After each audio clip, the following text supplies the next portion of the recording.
Hey, it's Conrad Thompson. Thanks for checking out the podcast here on YouTube. Be sure to hit the subscribe button and the notifications bell. You'll get a notice anytime we upload some new content. And when I'm not asking Bruce, hey, how big was Batista's? Well, you know. One of the things I like to do is help people save money. And if you're watching this video right now and you're in a 30-year loan, man, you're overpaying your single biggest bill and you may not even realize it. I want you to do a little experiment for me. Take your calculator out, multiply your monthly house payment by 360 payments. That's how many payments there are in a 30-year loan. That big scary number, that's your total of payments. You're looking at that number? You know you can do better. Keep more of your own money right now and go to savewithconrad.com. Or maybe you've got credit card debt. Man, it's not a matter of if I can save you money with that. Your average interest rate on a credit card is more than 20%. And by the way, all the interest you pay on those credit cards, it's not tax deductible. Whereas the mortgage interest, well, that is tax deductible. So if you owe this debt, it's up to you how to pay it back. Doesn't it make sense to get the cheapest rate possible and the greatest tax deduction possible? Find out how much money you can save right now for free at savewithconrad.com. You don't need perfect credit. Even scores in the 500s can be approved, and it's no cost out of pocket. But maybe best of all, we're licensed in more than 40 states. We can help more families than ever before. But how much can we save you? Find out right now for free with a quick quote from savewithconrad.com.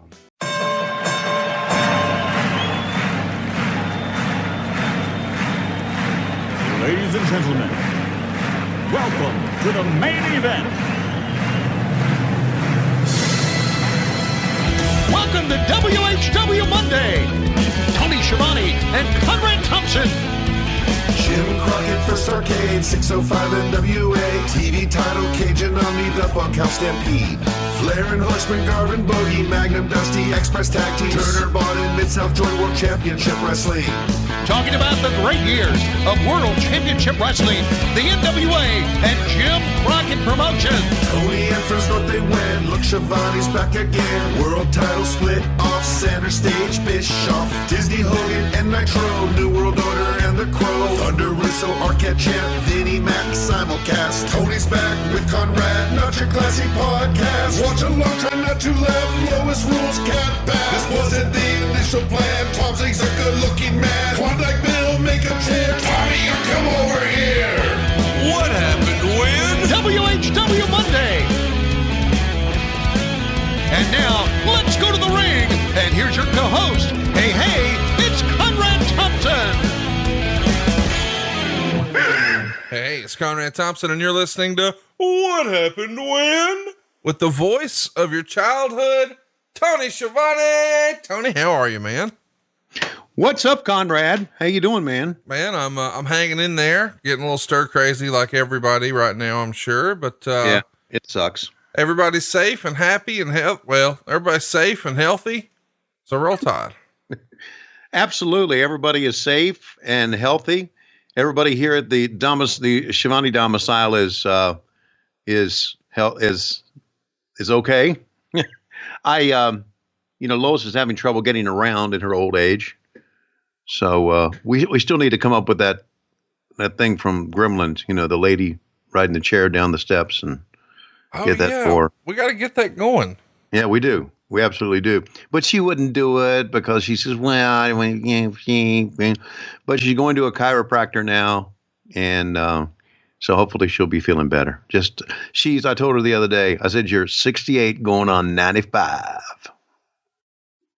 You send her her crowbar? What? Crowbar's a chiropractor, isn't he? No. I don't. Is he a chiropractor in the Atlanta area? Maybe he does physical therapy. Somebody's a goddamn. Sean Stasiak. He's a chiropractor. Oh boy, that'd be great. Yeah. Yeah. Send her to go see Meat. I've seen plenty of Sean Stasiak in the last year. Really? Yeah, he has shown up at some AEW events. Well, he got really upset at Bruce a while back and sent me a scathing video message and then a really long email, and both of them just said, "Send this to Bruce." Jesus, I know it's awesome when I get hate mail as the intermediary. Like, yeah, it's like, hey Sean, hey Conrad, hope you're doing well. Anyway, if you wouldn't mind, please forward this to Bruce. Die. Okay. All right. Some people. Well, listen, I'm hoping that you have a similar reaction to Backlash 2006. That's what we're talking about today. We have talked about this show for so long, and it's finally here. It actually happened on April 30th, 2006. So, tomorrow is going to be the 14-year anniversary of, well, something that I never thought would happen. Tony, when you pull up the WWE Network, read us the description of this show that appears on the right-hand side. John Cena defends WWE title in triple threat match versus Triple H and Edge. Mr. McMahon and son Shane battle Shawn Michaels and God. Mickie James versus Trish Stratus for women's title. Rob Van Dam faces Shelton Benjamin for the Intercontinental Championship. Umaga against Ric Flair and more. Just to be clear, Triple H is at the top of the marquee. God is not.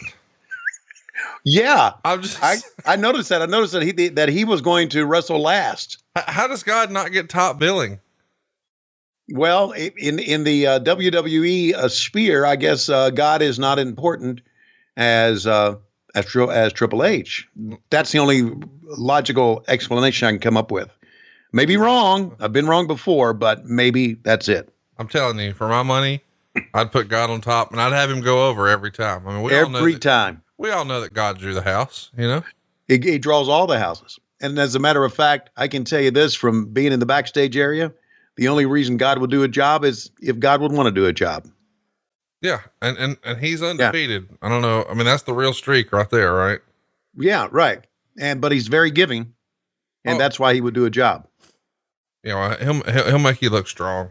All right. I don't know what we're doing anymore. April 30th, 2006, Backlash 06. I can't believe this is real, Tony. Do we want to try to teleport Lois into the room, or how are we going to do the 3 count today? She's on the same level as me. Okay. I'm talking about, you know what I mean. And so let's bring her in. Here's Lois Schiavone. You two are slapdicks. 3, 2, 1, play. We're off and running here. You know what? Maybe we should track it.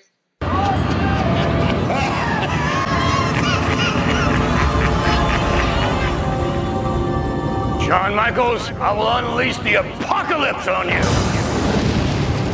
It's gonna be you and your tag team partner, the good Lord Almighty, versus me and the product of my semen, my son Shane. You have finally gone completely insane. I swear to God, Shawn Michaels will not be walking out of here on his own power. Tonight's gonna be violent. Shawn Michaels has snapped here. Tonight's gonna be brutal. That must be a 20-foot ladder.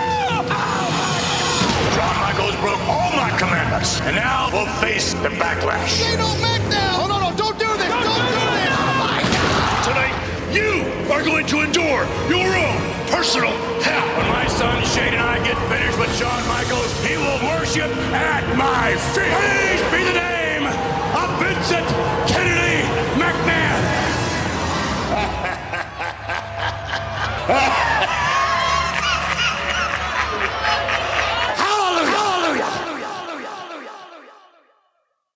Can you believe this is real life, Tony? Holy shit. Holy shit. The product of my semen.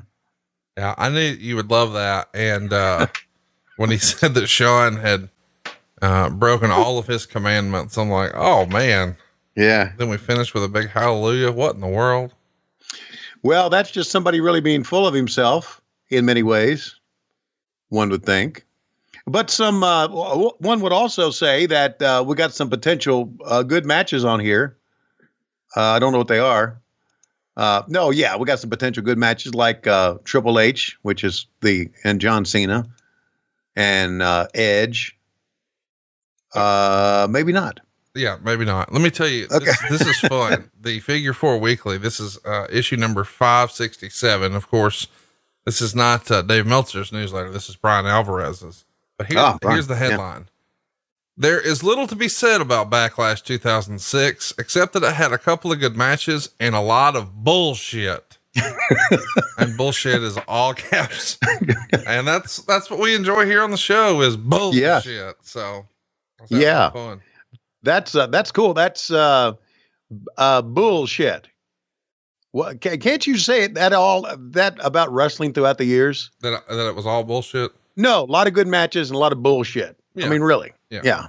It's a fair description of the quote unquote sport. Hey, Right. Speaking of sport, a couple of nights ago, Vice had the Dr. D David Schultz slap heard around the world. Oh, I absolutely love this Dark Side of the Ring series, but the slap heard around the world, that's probably something that was telephone, telegram, telewrestler. You heard about it before you saw it, right? yeah. Yeah, exactly. There was a lot of talk about, I was working with the Crockett's back then. There was a lot of talk about it. And then there was a videotape of it. We were in the backstage in the Crockett backstage area. There were two parts. It was a garage, and it was partitioned off in the two parts. One was where they had the videotapes and where they did the dubbing, and the other part's where we did the shooting, where the camera was. So a bunch of us crowded around back, and I remember Ric Flair was one of them, and they showed that picture of him, or they showed the videotape of him. I think Wayne Daniel tracked it and showed the videotape of the slap. And I remember Ric Flair, and I never will forget this cup of coffee in his hand. He says, "Oh God, this is not good for our business. This is not good for our business." That really, really worried him. So, I remember when it happened very vividly. But you know what? Son of a bitch deserved to be slapped. Really? You think so? Well, look, no, the way he said it, I think it's fake, man. I mean, why, he was being confrontational with him. Yeah. He was trying to, make a headline and make a clip, and he did. Yeah. And as we learned on Vice, he got $280,000 from Vince McMahon, and which is a drop in the bucket now to Vince McMahon. I'm just saying, a lot of people got slapped for a lot less. Yeah. What do you think of this Chris Masters presentation? You ever seen this before? I've never seen this before, but man, he's all jacked up. This is like, I don't know, the Lex Luger of 2006. And by the way, a big listener to the show. So shout out to Mr. Masters. Yeah. Chris Masters, got himself a kind of a low key big hog here, seemingly. Oh, I didn't see that. Well, I kind of, well, there you go. I'm not looking for it, Tony. I'm not looking for it either, Conrad, but sometimes it just kind of, who's the guy with the apple? That's Carlito. Oh, Carlito. That's Carlos Colon's son. Okay. There you go. How about that finishing maneuver?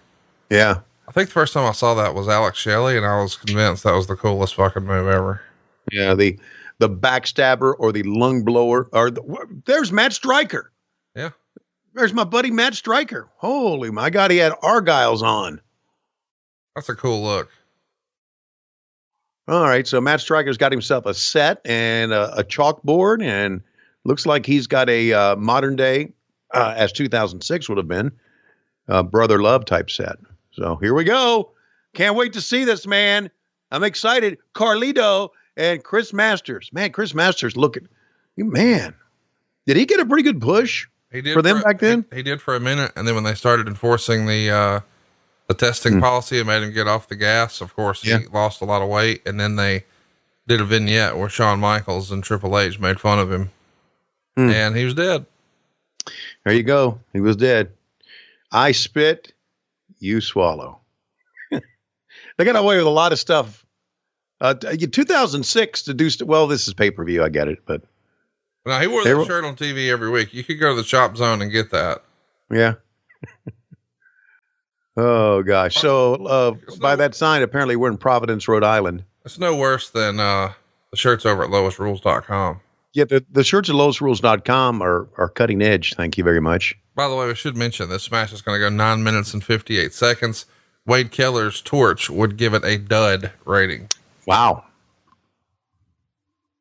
For what it's worth, your boy Brian Alvarez gave it a 1.5 stars. Okay. So does Brian Alvarez still, I know he has a radio show. Does he still write a newsletter, or is he just he still does the newsletter. Okay. I don't read any of the newsletters. So there. I only read the Observer, but this week the Observer wasn't posted. So okay, here's Figure 4 Weekly. Here's Torch. Okay. Gotcha. I do like the scene. As far as the look of the crowd, I mean, it's all the lights are on and it looks full and it has a big show look to it. I like that. I mean, you can see in the upper reaches there. What do you think about the black turnbuckles and the red ropes? It's kind of mundane. Have I ever used that word on this podcast before, mundane? No, I think you just broke it out. How about that? It's kind of mundane, but I hate these color canvases. We've watched a few other promotions that have darker canvases, and I know you don't like that, but I really prefer it. Ring of Honor once upon a time used a black one, and I thought it looked really cool. Yeah. And that's probably because not many people do it. But I always liked the white. I just thought the white, I've said this before, white makes it pop. I mean, that's the center focus of the whole thing, and it's white, so it made it pop. And like, hey, there's George Nalabatano on there. Hey, how you doing? There he is. He's shooting away. I love that every time you see him, you go straight into, hey, how you doing? Well, that's George. Hey, how you doing? Hey, so around this time, I think we should bring up the fact that around this time that we are posting this podcast, that they were supposed to have the Cauliflower Alley Club. Yeah. And they were unable to do it this week because of course, the pandemic. I guess they're moving that to the summer, right? Yeah. From what I hear, the temporary plan is they'll move it to the summer, but who knows? They may wind up having to move it a few more times or maybe just do it next year. I don't have any inside information. I just know it's something that I've enjoyed attending over the years. And you and I got to hang out around one last year, and it was a good time. Yeah, it was a good time. So, and I'm very, very much into trying to help them out and just trying to help out the wrestlers that watch there. They're talking on the floor now, trying to help out the wrestlers that need help from the old days. Speaking of since people I'm who need getting help, old. What I just realized, there's not a person in the ring right now that still works for WWE. Carlito, Chris Masters, and Mike Chioda, all now gone. And on the call, it's Jim Ross and Jerry Lawler. It's so much has changed. Wow. All right. Chat me up here. Did Carlito end up wearing a mask? No, he did not. You're thinking of Primo and Epico? Those are kinfolk of his who are a tag team. Probably so. They were just for some reason released. I thought that Carlos Colon's son had worn a mask at one time, so may have worn one in the bedroom. I don't know. Okay. But he didn't wear one right here. So he had the Apple gimmick, and this match being a dud is these guys. Did you see the guys in the shirts? Down there in the bottom left, they're popping the bird to the camera every chance they get. Yeah, they're trying to get themselves over. Yeah, I know. Trying to hijack the show. Little shits. You little motherfuckers. Makes me happy. Yeah. Hey, we should mention coming up here on the show, we've got a lot of fun stuff rolling your way. Next week, another ECW show. WrestlePalooza 1998. We're going to show you just how overhead really was once upon a time in ECW. Then we're going to do a watch along for a Monday Night Raw from May 19th, 2003. It's Flair's, one of his last title shots. It's been nicknamed A Night in Greenville. Really a special show. And then the next week we'll see Flair's funeral from Monday Nitro. It happened on May 22nd, 2000.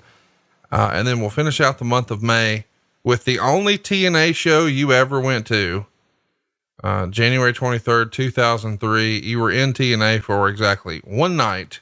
And that's what we're going to be checking out in the month of May. And we've got a fun little bonus episode coming your way in May over at adfreeshows.com. Tony and I are going to watch the Boneyard match and the Firefly Funhouse match from WrestleMania 36. And those were, all anybody has talked about the last few weeks. Well, it kind of highlights an interesting time in our industry, doesn't it? It does. Yeah. Very, a time in our industry that I don't think we're ever going to forget. I don't know how long it's going to last. There's no prediction of that. It seems like things are breaking loose, but you never know. What have you and Lois ventured out to do? Your governor was, the first stupid ass to open things up. Oh, really? Yeah. Okay. 1, 2. Oh, you disagree? You think it was the right call? No, but I don't like to throw shit on people for making, opinions that they feel that are the right ones and feel that they have, I don't think he just did this willy-nilly. I think he did this based on recommendations. This is sort of like a humor podcast or whatever. And okay. I was just busting balls. I don't really give a fuck. I mean, did y'all go bowling? Did you get your hair cut? No, we didn't do anything. We did not do anything. Why not? Well, Lois and I have been going out to again, a chiropractor, because you can go to our chiropractor, but they only take like 3 people at a time. You know, it's one of those things where this is how odd the world is. You go to the chiropractor's office and you sit outside in your car and you call them and say, I'm here. And they say, okay, just wait in the car until we call you in. So your waiting room is your car. So we've gone to the chiropractor. We've gone to the grocery store, and we've gone to Home Depot. And that's kind of the only places we've gone to in the last 3-4 weeks. The necessities. There you go. Good for you guys doing a little social distancing. Yeah. Oh, we've done a lot of social distancing here in this house for years. ain't nothing new to us, man. I love you. They say, oh, social distancing. I said, got it. Hey. We're pros at it. And we wash our hands a lot. Sure. And we use hand sanitizer a lot. And we bitch at each other a lot. Take the dogs out to the mailbox and back. That's about it. But here's the oh, wow, nice back elbow. Here's the good thing about I think what Georgia has done, and that is they've opened up some of these parks. You know, I mean, I get it about social distancing and not more than 10 people together, but come on, let them go outside and do their walk in a park or something like that. Right. They've opened those up, and that's I agree with that. So maybe, though, we'll all go down with the plague, and maybe next week at this time we'll all be dead in Georgia. I don't know. But if we are, it's a hell of a run, Conrad. Thank you very much. Well, before you kick the bucket, we've got a couple of fun bonus shows over at patreon.com/WHW Monday. I just recently saw that one of the things we're going to be covering is Saturday night's main event from October of '86, which had Hogan and Orndorff, Piper and Iron Sheik, the Bulldogs and Beefcake and Valentine, Kamala and Leaping Lanny Poffo. But really the thing I'm most interested in, Jake the Snake and Ricky the Dragon Steamboat. And this is the episode where Ricky brings a fucking dragon to the ring. Well, a lizard, whatever. But lizard, the finish involves hitting another man with a baby crocodile. Dude, I can't wait to watch that. And you and I are going to watch Brian Pillman and Jushin Thunder Liger at Super Brawl 2, which really was way ahead of its time. Sure was. It was everything that you see now. I would say, and I shouldn't say this because I don't see everything they do, but a lot of what you see now in New Japan, or a lot of what you see in AEW. AEW, right? Absolutely. It's kind of set the standard, man. And every time I see a Brian Pillman match, I think, man, gone too soon. Oh, absolutely. Yeah. Well, this match, if this match went 9 minutes, it seems like it's gone like 20 here now. It does. It's gone way too long. Yeah. 9:58. So just under 10, but it feels like it should have been 6 minutes. So 2006 now here in WWE, this was about the time they killed off EC. Oh, well, that sucked. About the time they killed off ECW, wasn't it? 1, 2, no. No, this is the year they bring ECW back. They had the big reunion show in June of 2005, but when they did the reunion show in June of 2006, it was the kickoff for the new promotion. Okay, right. So our buddy Taz was in the WWE at this time, right? Oh yeah, he's collecting the Chizak. Bro. Oh, head first now. Hey, word on the street is you're going to be doing a little carpool with JR sometime soon. JR and I are going to kind of bring back the old days and take a drive together to a town. It's going to be about a 4-hour trip, and I can't wait, man. I'm really excited about that because you know how it is. You ride with JR, you don't have to say anything. Well, that's what I was suggesting is I wonder if we could get a couple of GoPros set up, one on you and one on him, and y'all just record the trip, and then we could edit it up into 90 minutes of hilarity. I'm sure. I've got a GoPro. I think it would be hysterical. Right. So I could just put the GoPro on on the dash. You know, it's wide angle anyway, right? Just would one work, or you need two? Well, if we need to, I'll just Amazon Prime one to your house. Okay. And if that won't work, then if it doesn't make it in time, we'll make a one-shot deal work. But, and I know we'll have to clip out some of that because when JR gets on a roll, right. But that's a hell of an idea. Did you bounce this off of him? Did he say anything about that? No, he's going to go along with it because me and you are going to sell it. See? Okay. All right. But I was just freestyling and I thought, you want to talk about some good shit, man. Wow. Whoa. Speaking of good shit, who's this girl? This is the recently released Maria Kanellis. Oh, Maria Kanellis. Very, very young girl. Maria Kanellis. So they just used her as a stick girl back then? Sorry. Oh my. Well, that's what Gene Okerlund was called, a stick man, right? When he held the microphone and did interviews. I don't think it means the same thing with the way you said it. Well, all right, let's track it here. John Cena without a doubt, man. No, never mind. You just do the impressions here. Make fun of these guys. Man, hey, so I was a little kid and they said, put a mask on. I said, fuck that. And I'm a little kid and my daddy wanted me to put a mask on. I said, no, fuck that. And yeah, I came in here. I'm not doing any social distancing, man. I'm going to go fuck something after this. And yeah, Kansas City Chiefs, they won something and we didn't wear a mask. And I was overseas one time and I didn't wear a mask and I didn't put any gloves on. There you go. How about that? People are just rebelling against this thing, man. As you could hear right there.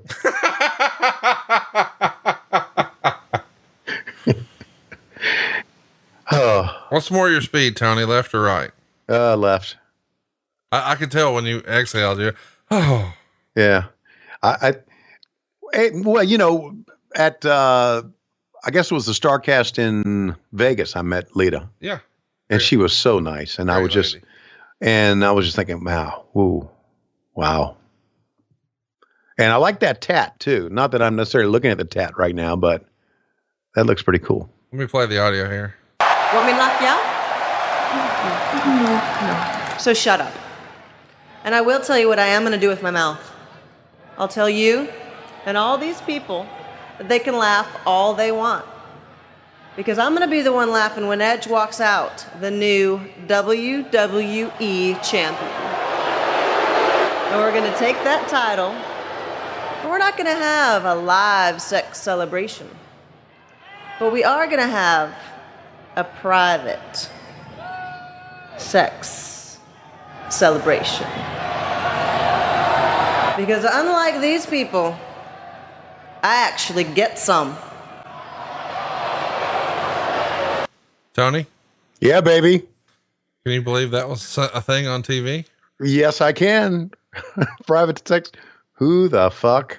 I'm going to track this so you can hear it. Oh, God. Ahora, todos escúchenme. Everybody listen. To me. ¿Qué pasa, los cantocos? My name is Armando Alejandro Estrada. That's his gimmick, just saying his name like that. Okay. My name is Jose Jimenez. That's an old school reference, way old school reference. This guy looks like an extra from Better Call Saul. A bad extra from Better Call Saul. So only thing he did was introduce people. Was he a manager? Yeah. Okay, he was manager. Got it. This is his client, Umaga. Umaga. And Umaga, as you know, was a talented motherfucker. Yes, he was. And by the way, Armando is a great friend of the show, listener. Oh, Armando. I'm not so sure I like that getup. That's kind of racist, isn't it? It's kind of like stereotypical, right? Yeah. Wearing the hat and all that shit. Wait. So, they're choking Flair out. Hang on. So help me understand. That's stereotypical, but Umaga coming out barefoot with a fucking bone nose around his neck. That's not. It's all stereotypical. Yes, it is. They're beating Ric Flair up. Yeah. Hey, I'm all for that. Okay. Whoa. The old fucker still takes some bumps back then, couldn't he? Yep. We're just 2 years away from his retirement. Hmm. And that's his opponent here tonight, Ricky Rose. Ricky Rose. There's Mickey J, our buddy, former WCW referee who I saw recently in Miami. That's cool. Yeah, it's great. It was great to see Mickey, and I think Mickey may have had some health problems. Here he comes. 16 timer. This kind of looks like a something that Ashley would be wearing. Doesn't she wear those colors? Right. Yeah, probably some. She's got one of everything like her dad used to now. Yeah. So have you checked in with Pop Pop? How's he doing during this epidemic? He's doing good, okay? Man. He's going stir crazy. Wendy's posting silly shit on Instagram every day, keeping him entertained. And he wants to put a pool in, but obviously you couldn't really do that during the pandemic, but I think he wants to now. So, well, then he would have probably invite us all over for a pool party once it's all done. Sure. Yeah. I'd never be invited to his house. He said, come on, I need you to come over. And then nothing. I always thought maybe I'll just show up one day, Yeah. Why don't you just show up, knock on the door, say, hey, how you doing? I know what I should do. I should show up right now, like with a mask on and rubber gloves. Well, yeah, but here's how you get into his house. Okay. Take Mexican to-go food. Okay. Stop by a Mexican restaurant, pick up about $150 of Mexican food, and then just ring the doorbell. And when Wendy answers, she'll say, Tony, what the fuck is that Mexican? So it'll all change and they're in. So, you don't suggest Taco Bell or Chipotle? No. Well, maybe they might do Chipotle, but she needs cheese dip. She needs tortillas. She needs the chips. All right. He don't give a shit. He's just going to watch everybody else eat. That's fucking weird. But then again, that's the nature boy. So I might try that. I mean, I just, that would be kind of a nice surprise, wouldn't it? It would. Yeah. It would be what you should do. You've ruined me now that you've told me something.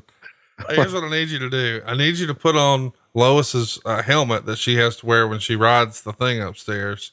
Okay. And then I want you to mount the GoPro to it and then ring the doorbell with the GoPro on your head, just so we can see the live reaction from Wendy when she answers the door. I don't need the helmet because I've got a GoPro gimmick for my head. Oh God. I got a strap for my head. I do. I got one for my head. I bought all this shit. I got one for my head, one for my chest, one for the, Tony, I've got all that stuff. Help me understand. Yeah. What the fuck were you doing with a head strap GoPro deal? It's not like you're skydiving or skateboarding or hang gliding. You're doing none of that. I mean, okay. All right. I went to Walmart one day, right? And they had it in a bin with an orange sticker on it or something. So I said, fuck yeah, I got it a GoPro. I'll buy it. So there you go. So I did. You got that sweet Tony Khan money. Now you're just buying this was the sweet Lowe's Rules money. So you knew I'm pissing away money then. It just tickles me just thinking about when you sign your contract and you're on the ride home and Lowe's is like, well, what's the first thing you're going to get? I think I'm going to go get a GoPro head strap gimmick. Well, you got one for your chest already, you dumb son of a bitch. Yeah, but I mean, strap one on top of my head and walk around the neighborhood. Oh my God. Why would you want to do that? I just can't. I need you to wear this fucking thing. Okay. And take a picture. Oh God. I'll tell you exactly what I'm going to do. Okay. I'm going to strap it to dude. Easy. Do it Wait a minute. I need to make sure I say this the correct way. I'm going to strap it to my head and have Lois videotape me doing it. Okay. And I'll put it on. Okay. Not only that, I need you to wear it at the next taping. Not like on camera, but I'm just saying beforehand when the guys are running around trying to film stuff for BTE, if they have footage of you with this fucking thing on your head, it will go so viral, dude. This will be on t-shirts. I mean, this is going to be awesome. You're going to look like fucking Doc from Back to the Future when Michael J. Fox goes to his house and he's got the stupid gimmick on his head. And I'll say, wait, you're, let me guess. No, let me guess. Oh God. 1.21 gigawatts. By the way, the Torch gave that match half a star, and your boy gave it 1 star. Brian Alvarez. Half a star for Ric Flair. You don't read about that much, do you? No, but he's older. Sure, he's not, and it's a squash. Sure, it is. I'd love to have a spike as a finish. What a great finish!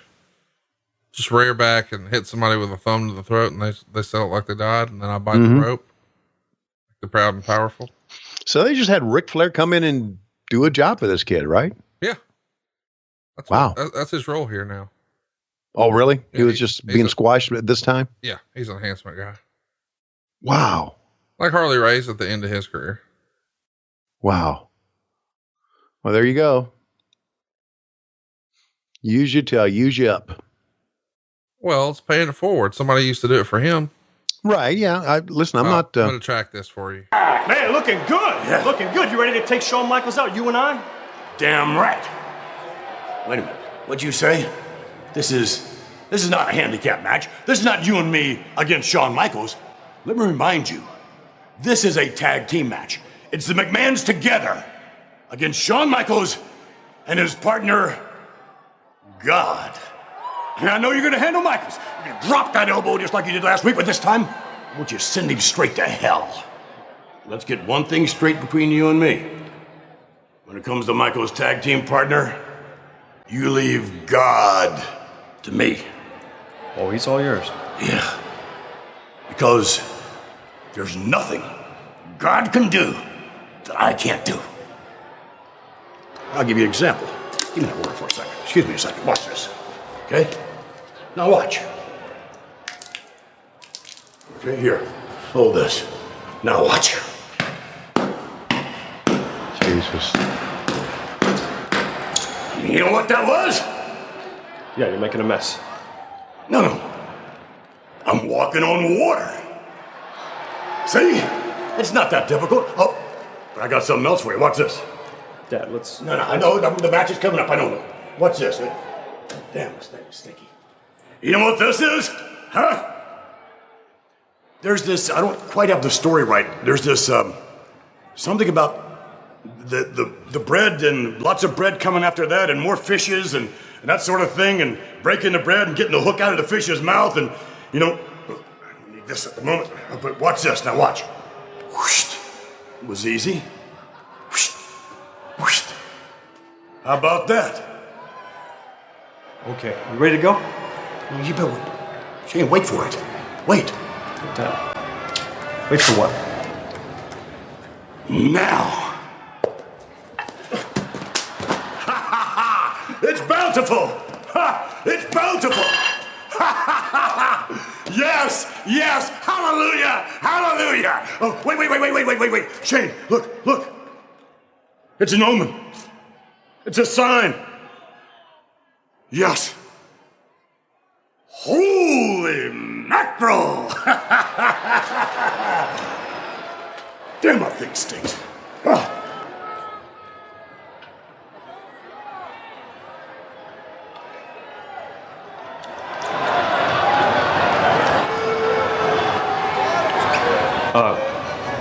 Dad?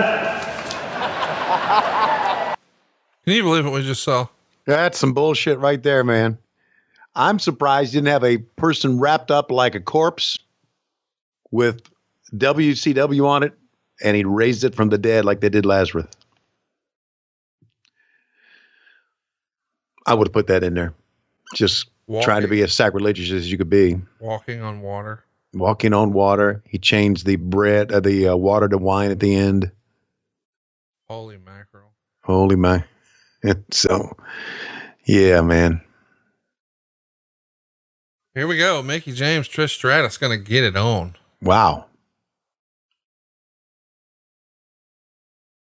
Wow, Mickey James was, well, Trish was too. Would you say this is kind of the beginning of the turn to really good women's wrestling? Yeah, these two ladies, I'm sorry, were tremendous. Right. And they kind of, would you say they were pioneers for women's wrestling? I mean, that's a stupid thing to say when you have to go all the way back and you talk about, the women who wrestled years and years, like Medusa, I like Moolah, like Mae Young, but these were, put it this way, kind of pioneers for the modern day, maybe? Wrong? Right? Yeah. Okay. I would agree. What do you think of the outfit here? I like it. Oh, so I see the sign Psycho. So does she kind of play a psycho heel bitch type of thing? Just Stratus and grabbed her in the groin at WrestleMania to like make her submit or break a hold, and then like pretended to lick her fingers clean. I mean, she's just whoa. Yeah. Now that you combine that with walking on water, they're really doing cutting edge shit here, aren't they? They are. Wow. I don't know that it's any good, but yeah. Okay. So give me a Trish Stratus update. I know she's been doing something, or at least she had recently with the WWE. Yeah, she popped back up for a couple appearances. She's a Hall of Famer. Yes. In real life. Married, has babies, entrepreneur, got a bunch of businesses. Not married yeah, she's married. Yeah, but her husband, one of the boys? No, he's like a real person. Okay. I'm gonna go backstage AEW one day and say, "Can I see a real person, please?" You know what? And everybody back there will know what you're talking about. I mean, people in the business refer to real people as civilians, almost like they're in the army themselves. Yeah. I'll say, "Can I see a real person?" They'll turn around. They say, "Is that a GoPro on your head?" Yes, absolutely. Son, you got a GoPro on your head. Who would have the funniest reaction? Matt Jackson, Chris Harrington, Tony Khan, Cody, Jericho. Who would have the funniest reaction to seeing you with this fucking apparatus? Taz. Oh yeah. God, Taz would piss his pants laughing. Oh my God. I would have to be rolling the camera to get his reaction. Taz would push himself back away from the table and then just fall over laughing. I know. You mentioned Tony Khan. Tony would just walk by and say, "Hey," and just keep going, because he's always focused on something else. It's just, but wow, I got to do it, man. I've got to do it. I've got to do it. But then again, you got one of them GoPros on your head, and they'll think, you're not shooting shit in the backstage area, are you? That we don't know about. So then everybody will be kind of paranoid.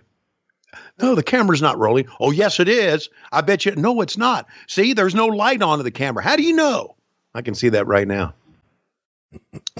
I'm not saying wear it all day. I'm not saying I know what you're saying. Meetings. Wow. Well, how about that move? That's tremendous, man.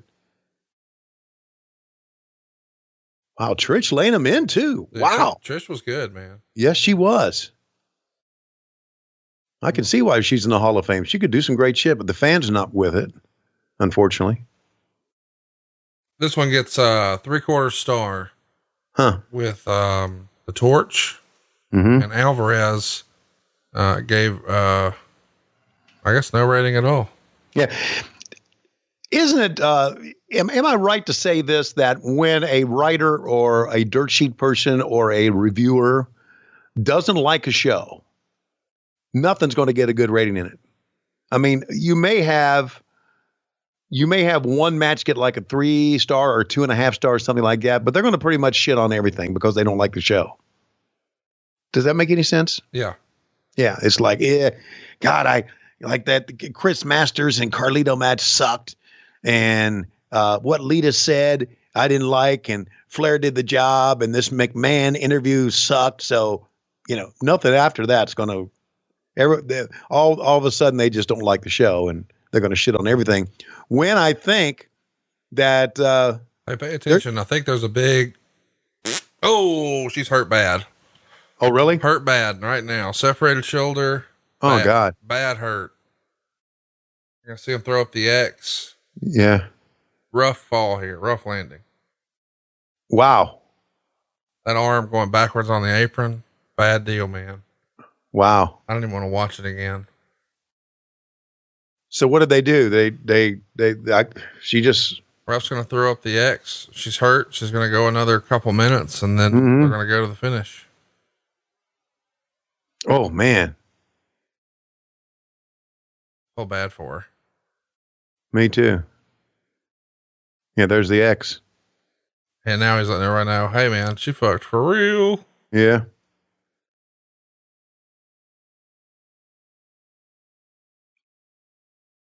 Wow. Hate to see that. I did too. Yeah, and I think at least some of the people are realizing what's going on. You know something I saw over the weekend I want to get your opinion on? Okay. You're a big Back to the Future guy, right? I loved it. Yeah, absolutely. Loved it. Me too. We have that in common. And I read over the weekend that Biff in Back to the Future 2 was based on Donald Trump. Wow. In a big casino, high rise type thing? Yeah. I never brought or put two and two together on that deal at all.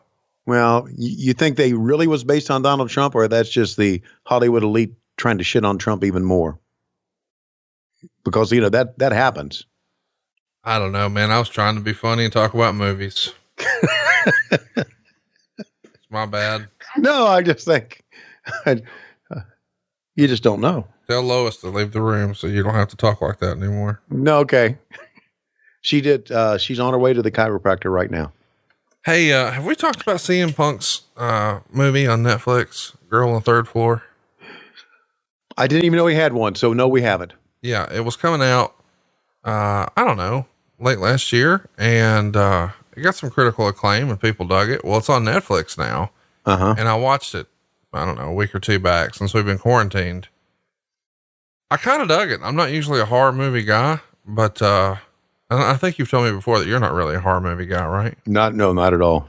Well, let me give you a spoiler because you're not going to watch it. Maybe you will watch it after this. He gets in trouble for ghost pussy. Okay, I'm in. That's pretty unique. Yes.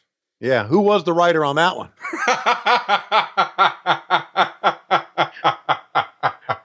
I'm going to, if I can stay awake the rest of the day, I'm going to watch it.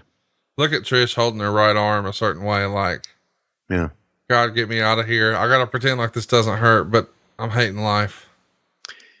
This was Cleavage City here, pretty much, wasn't it? We go track this? Yeah, we'll track it. Here we go. Okay, come on. Said, my guest at this time, Shawn Michaels. Shawn, Mr. McMahon asked me to ask you, is your tag team partner, God, going to show up tonight? You know, Maria, I do my best to not shove my Christianity down everybody's neck. But make no mistake about it, the Lord is with me, as he is always with me. Now, that being said, he expects me to do what he always expects, and that is to go out there and use the gifts that he has given me to the best of my ability, which is exactly what I'm gonna do. So let's call this what it is, Vince. It is a handicap match, 2 against 1. Because at WrestleMania, you found out you couldn't hang with HBK one-on-one. So tonight, it'll be Vincent Kennedy McMahon and his son Shane Brandon McMahon against yours truly, the Heartbreak Kid, Shawn Michaels. But the results, I guarantee you, are gonna be the same. The McMahons will be brought down to their knees. And who knows, when it's over, I might even have Vince McMahon himself crying out to God. But then again, maybe not. And if that's the case, Vince, that's okay, because myself and Lexington got 2 words for ya.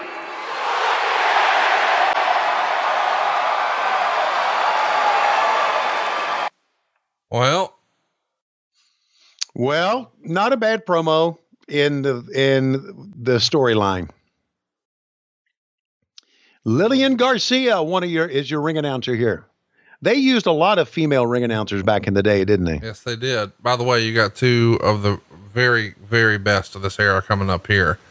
This is Shelton Benjamin and Rob Van Dam. Wow. Looking forward to it. Yeah, this seriously is going to be good.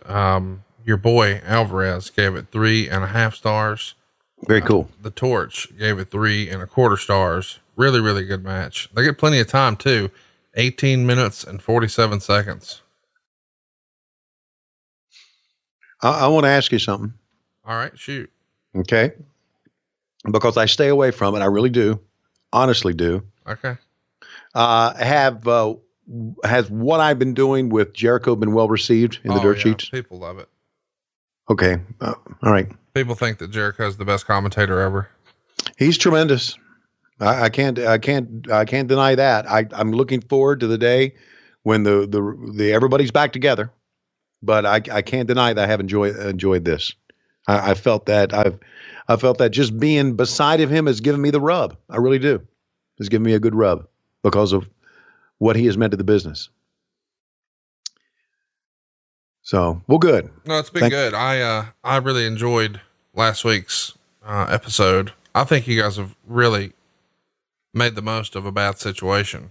By the way, let me get your opinion on this, because I know, as you said, you stay away from it, but bit of a debate this past week between Ryan Satin and Dave Meltzer as to how much offense was too much for Kenny Omega to give to, as you called him, Angle, what, all the different names. Yeah. Eagles, whatever else you called him. Reverse loincloth. Yes. Reverse loincloth. Right. Do you think he gave him too much? Yeah. And the reason I say yeah is because as it was happening, I'm thinking, wow, he's giving this kid a lot. So if I'm thinking that, if it comes across to me like that, then he probably did. But that's just, that's kind of the way that Kenny and the Bucks and the new age kids are, you know? Yeah. They're trying to have competitive matches, right? Sort of Crockett style, and not sort of old WWF squash match. Right. Yeah. And the old adage is, and a lot of the boys believed this years ago, back in the old Crockett days, and the boys believe it now. And I think they're right. If you give somebody a lot, when you beat them, it means more. Yeah. It just does. So, what side did Meltzer take?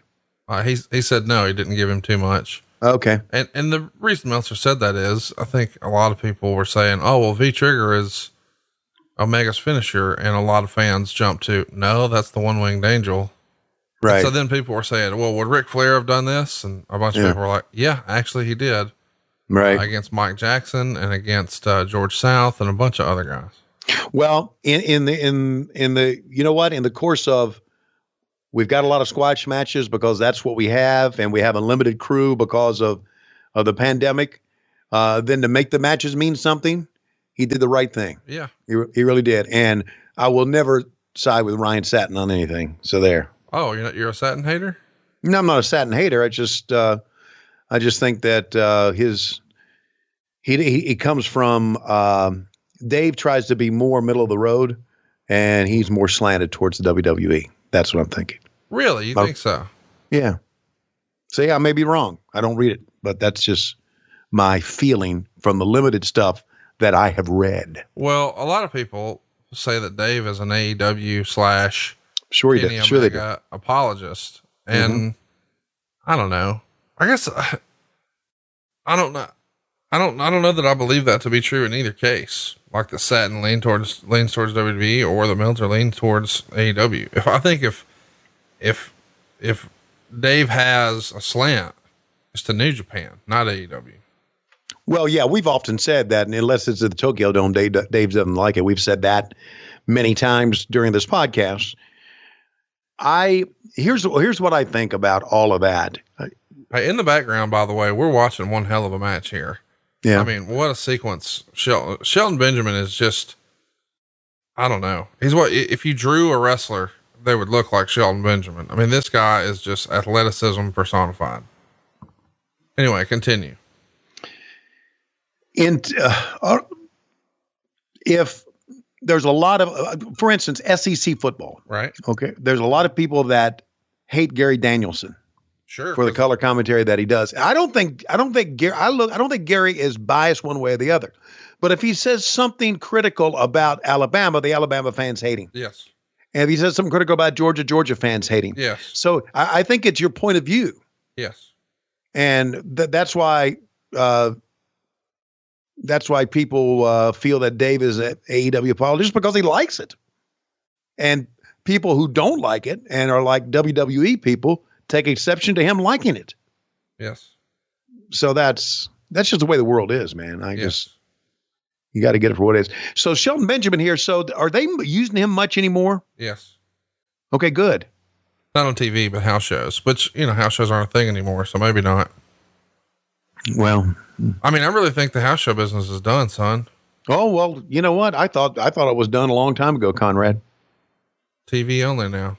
Yeah, it's a TV business. It always had. I mean, always has been a TV business, but to me, the modern era, this era, and I know I'm sure that you can go back on the books and see that the WWE has made plenty of money in house shows, but I just think that, and it was probably a pretty good cash stream, but I just thought that maybe that this is just a TV business now. It's the way it should be.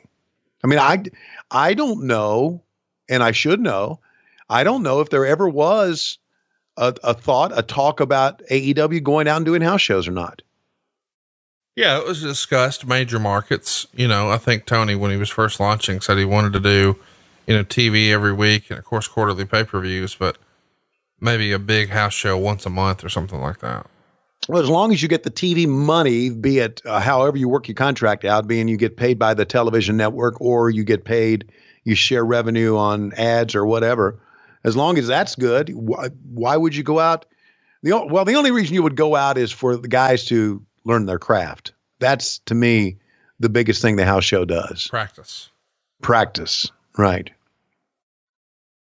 So, yeah, boy, Benjamin is a hell of an athlete. You can just look at him, buddy. Oh man, he just looks light on his feet and he's super muscular. I mean, it's a hell of a look, hell of an athlete. And a lot of the guys he trained with, in OVW, he came through that John Cena, Randy Orton, Batista, Brock Lesnar class. They all said he was the best athlete, and he was even hired, I think, or recommended by Brock Lesnar because they had wrestled together in real life before getting into professional wrestling. Missed that one though, but that's all right. Came right back with it. He looks like a kid you could hand a football to as a running back, man. He's got that look. It's like he's like RVD. How much longer would Rob's career be after this 2006? Rob's still wrestling now with Impact. Whoa. Are you serious? Yeah. And his new gimmick is, his life is better than you and you're a stupid mark. And I got 2 porn star girlfriends. Something to be said for that. Yeah. Well, by the way, I would like to, personally, boy, I better be careful how I say this. Here we go. Okay. You need to walk me through this. Okay. Okay. I'll do my best, but if you're going to hang. No, whoa, wait a minute. What a fucking bump. Holy shit. It's awesome. Don't want to talk over that one. Gee whiz. Show that again, guys. Come on. Oh, we're going to split screen it. There you go. Thank you. Man, did he take it too. Holy shit. That was crazy, dude. That was chiropractor's dream right there, as they say. Okay. So, step me through this. I'd like to personally thank Whoa,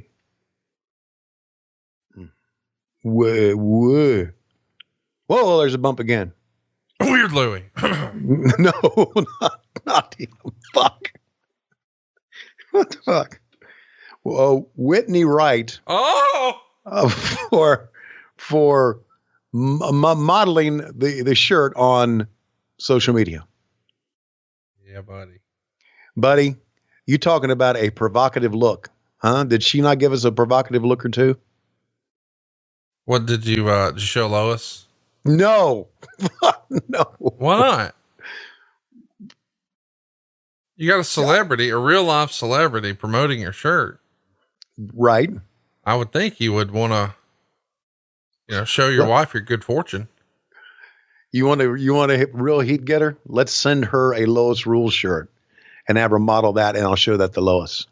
Oh God. Whitney's game to do it too. Oh, I know she is. But thank you, Whitney. Thank you very much. You are a sweet, and as I have seen in the past, very talented girl. You were made for your craft.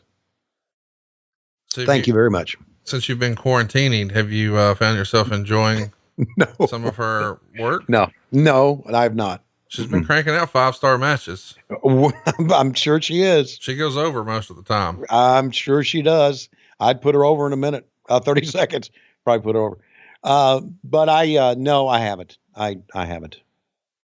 Hell, man, I can't even sleep at nights anymore. I don't know what's going on.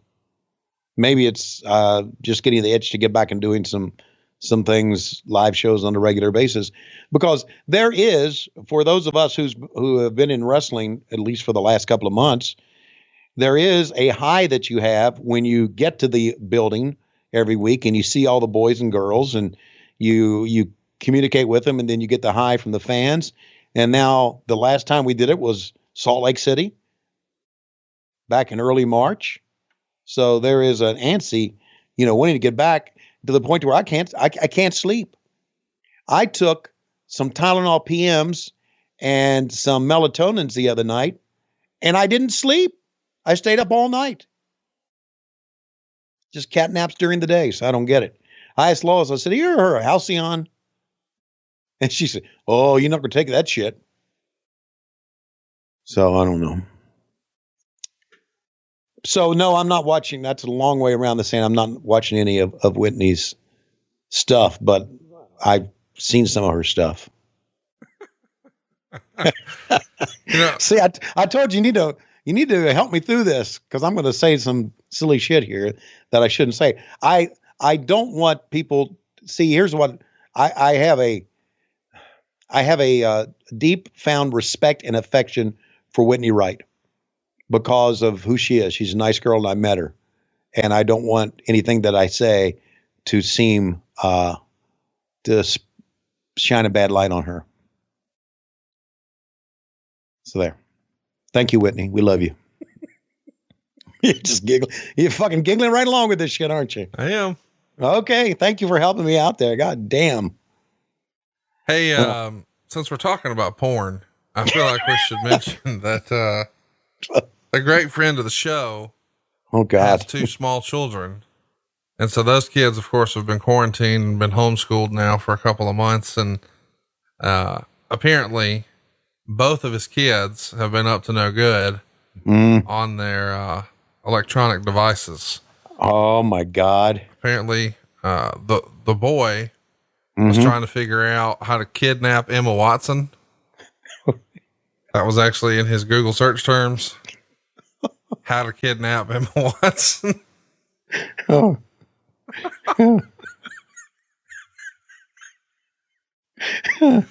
This is real. And the girl, oh my God, she had checked out Pornhub. Oh really? Yeah, these are little kids, bro. Yeah, yeah. That's why we got to get somebody need to teach these kids how to Google incognito.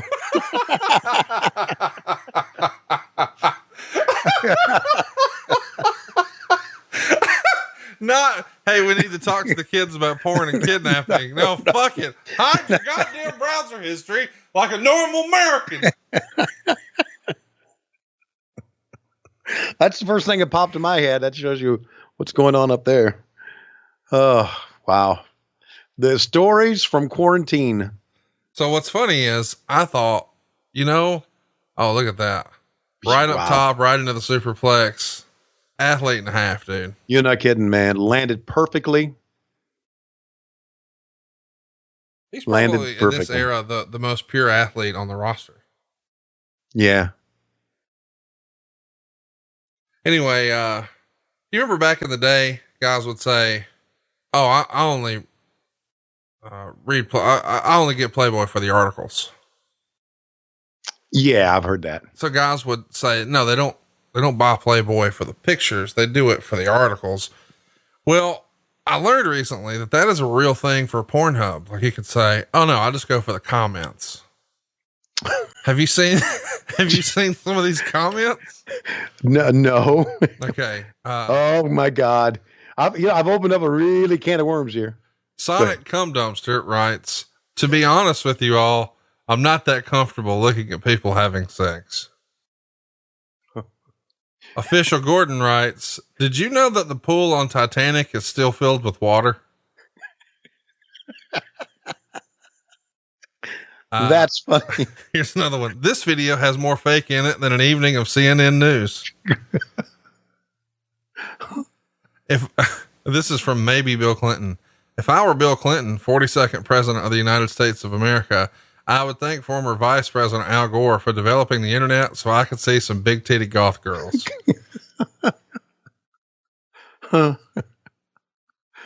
Oh my God. Mr. Bang Tidy 87 writes, "Wow, she's perfect. I need a girl like this in my life. I wouldn't leave the bedroom. Absolutely amazing."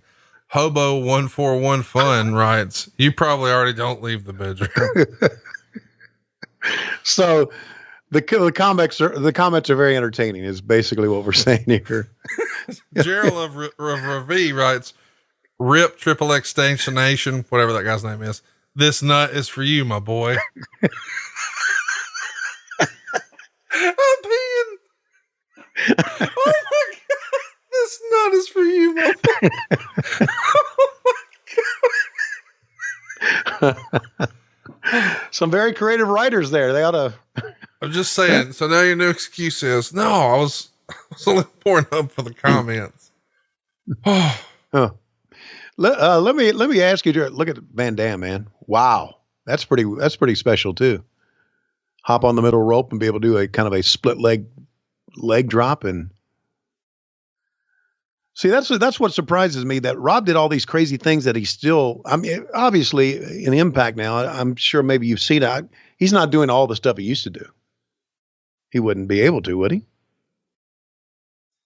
At that age? I mean, he's still doing it. Okay. Well, good for him, man. Good for, and great for him. So what have you been, have you done anything during this quarantine time? I know you got your business, you got to run, split leg moonsault, man. Good job. And only a 2 count. Do you, doing anything different during the quarantine time that you normally have not done? Got into anything, learned anything? Just what? Yeah. I mean, I'm reading a little bit, but yeah, I find myself working more. I mean, we had a record month in March and then we beat it in April. And it's like, we're going to beat it in May. So, I've been busy with work, and, obviously we're trying to load as much content as we can over at adfreeshows.com. So lots of work, less going to restaurants and bars and socializing. Sure. Well, it's, I said that because, wow, there's that frog splash attempt is. I've said that because I've learned how to, I've been learning how to, edit video. Really? Yeah. So I can build my own stuff. And, I've been learning from the guys at Comeback Studios and how to use, Premiere Pro. And, so I've been taking this time to learn something, because fuck, I'm awake 20 hours a day, so I might as well. So yeah, I've been doing that. And I know a lot of people have tried to make it, because I feel so fucking worthless. Why?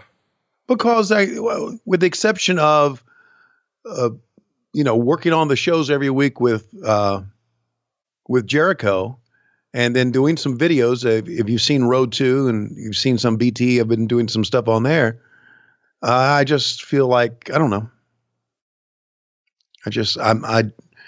I don't like sitting around, but there you go. That's what I've been doing. I felt like a lazy motherfucker. Well, I get that. Okay. You felt like Matt Coon. Yes. I look in the mirror. I say, this must be how Matt Coon lives. Oh man, I got to send you some pictures. We discussed who had the gnarliest feet in the group chat. Yeah. And Silva thought that he would take the cake. And I was like, there's no way it's worse than Matt Coon. And Matt's like, you haven't even seen my feet. And I'm like, I just know. Huh. So then we had a foot off and, Silva posted pictures and Coon did. Coon won a landslide just as I suspected.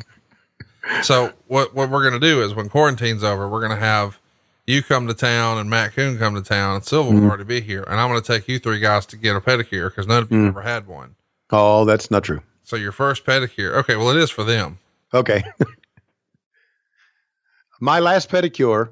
Okay. I had one when, look at this. Good. 1, 2. I thought that'd be the finish. My last pedicure I had was when we worked, Miami in AEW that, but what about before that? Probably 1990. Yeah. Cause we talked about it once that we were going to do it for Patreon with you and Silva, but I had a feeling that you had since remedied that since you've been hanging out with JR, cause JR and Bruce get them on the regular. Right. And I know you get them. Yeah. Well, not as often as I used to because I've got a home solution now. Oh, you do? Yeah. Okay. Wow. You just got a made home solution, bidets. Whoa. Money in the bank. Yeah. A pedicure. Listen, a pedicure is a very cool thing. Here we go. Look at the fans getting to their feet. I'm going to track it. You can hit this big foot. Look out! Finish star! Whoa, man! The briefcase to the face. A 5-star. A hook. A 3. And Van Dam has done it. Here is your winner of both the Money in the Bank and the new Intercontinental. In about 6 weeks, they're going to make him world champion. Wow. And the ECW champion. I mean, it's really special what he's putting together here. And you can tell from the crowd reactions, it's no wonder that Vince went with him. I mean, everybody's on their feet. Everybody's hooting and hollering. He's over, man. Yeah. He's great. You know what else is great? And JR could tell the moment, buddy. Yeah. I talked to JR about this actually just last week. It was kind of in a text. And I was talking about, the fact that, I really want him back. I've enjoyed working with Jericho, but there's nobody like JR. And I sent him a text. I said, the ladder match, and I've talked to you about this probably on this podcast, the ladder match between the Hardy Boys and Edge and Christian was spectacular. And what made it spectacular was the call. It was amazing. His call was fucking amazing.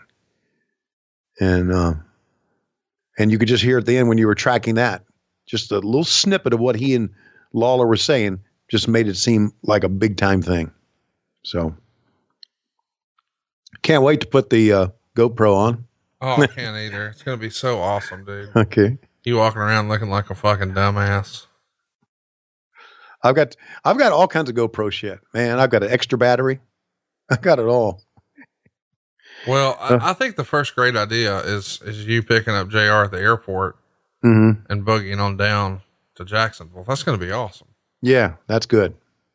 We're going to have a lot of fun doing that. Are you going to go hang out at his beach house while you're down there? He told me he was going to have one, but I didn't get invited, but I'm sure I could if I wanted to. He got a 2-bedroom. Yeah, I know that. I'm just saying. Yeah. If you think I'm not looking for an excuse to get out of here and come hang with y'all double or nothing weekend. You know what? Why don't you do that? Fuck yeah. And I'll just tell Lois, you know what?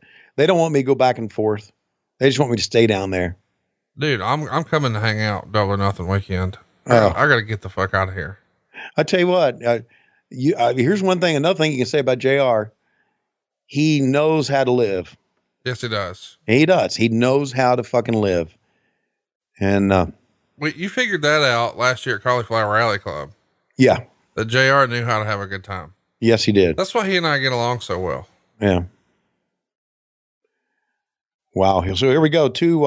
After this match, they're going to have these two big guys. So this is not this is your let me up match, but it's not even really a let me up match because, well, I guess it is. Okay. Thought there was a gimmick on there, but I don't guess there is. Mm-hmm. Are you ready for the segment after this? By the way, this match, it's another Vince McMahon. Oh, segment. what's he gonna do now? You ain't ready. Is he going to impregnate a woman, a virgin? Oh my. Well, I mean, that's how Jesus was born, the Virgin Mary. So I thought maybe he'd be doing that. Okay. He'd be going that far. Alrighty. Hey, okay, fucking Spirit Squad. One of these is your boy, by the way, Dolph Ziggler. Oh yeah, I know. I knew Dolph was in that, but that's just a heat getting crew right there. Probably a cooter getting crew once upon a time too. You could say that about a lot of the boys. Hey, what'd you think of your Bulldogs in the NFL draft this past weekend? I thought they did quite well. I thought Andrew Thomas was a great pick for the Giants. Yep. I'm very interested to see Tagovailoa with the Dolphins. Man, it's going to be a great couple seasons, isn't it? I really think, yeah, it is. This was a good draft. There's a lot of potential in that draft. And of course, my Jags, yes, I'm a suck up. My Jags had, I think, 12 picks during the draft. And they picked up the kid from LSU, big defensive end. And they picked up, isn't it amazing how many of those, we talk so much about the specialty players or the players that hold and carry the ball. But when you take a look at a draft, SEC people are drafted primarily because of the linemen and the defensive players. And this year, Alabama just wore out offense. Isn't that wild? Yes, absolutely. So yeah, I'm looking forward to. Well, listen, is he really picking up that girl and slamming her on the desk? Listen, he's the mayor. He's the mayor. Okay, he's the mayor. Well, there's a constituent that won't vote for him. So I just think that because of the pandemic and because of what's going on, if everything's okay, by the time football season starts, it's going to be the biggest season ever. There are going to be more people watching football than ever before. But no fans in the crowd, maybe. You think it's still going to be that? Yeah. You really do? Yeah, you won't call wrestling in front of a crowd in 2020. Okay. Salt Lake City was your last hurrah. So when is it going to start up again? January of 2021? Fall of 2021. So maybe October next year. When did you come up with this? No, I just made it up. No, really, there's something that makes you believe that. Yeah, I've just read stuff. Okay. I don't know. Fuck, I do mortgages. Ask me mortgage questions. Well, yeah. No one really knows, do they? No. I mean, no one knows what's going to happen. Here's what I do know. Dave Silva sure is fat to not know how to eat. That's okay. He got some Omaha steaks. Right. Around Christmas time. And I got him a Vision Grill, which is like a big green egg, but with some upgrades. Yeah. It's like one of those red things. Is it red? They make them in different colors. They sell them at Home Depot. Mine's green. Okay. Anyway, he still has not used the fucking grill, and he got it December for Christmas. Now's the time to use it, Dave. So then I said, dude, what'd you do with all those Omaha steaks? You know what he said? I'm afraid to ask. What did he say? We made them in the oven.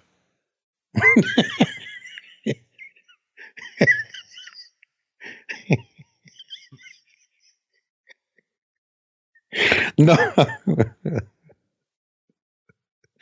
I wonder if on the Google search, Dad's a dumbass is on there.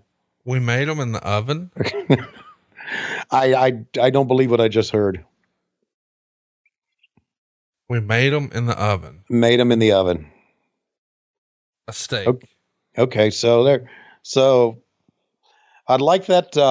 I sure would like that recipe. Just, why don't they just throw them on the rack or put them in a cookie sheet, or they broil them, Or I don't know. Dude. I don't know. I don't know. Here's the funny part too.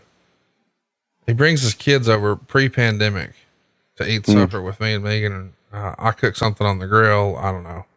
And she made some sides or whatever. Well, one of the things that we eat a lot of around here is squash. Kids had never had squash. Didn't know what it was. God almighty. Gets better. Dave Silva, 53 years old. Never had squash. Oh no. Didn't even eat Megan squash. Oh no. The only squashes he knows about involve 605 shows.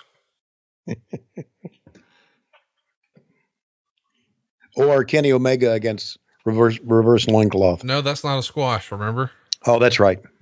Hey, if you had to like compare Matt Coon to a food, it's like, let's describe Matt Coon as a food.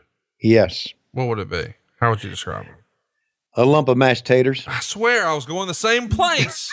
Mashed potatoes is Matt Coon. Just a big old lump of mashed potatoes. Yeah. Lumpy ones. Lumpy ones. That's right. You know. Well, if that, see, here's the only hesitation. If we had to assign a different food for all of our friends, I think Cassia would really want to be mashed potatoes. Oh, well, yeah, of course that's him. But I mean, I guess if we're giving the mashed potatoes to Coon, what would Cassia be? Oatmeal? I maybe a bowl of tater tots. He'd be fine with that. Yeah. What would, Corey Ryan Forrester be? Corey Ryan Forrester would be a roll of bologna. Oh, he would love that. By the way, I just recently discovered that Eric Bischoff is incredibly fond of liver sausage.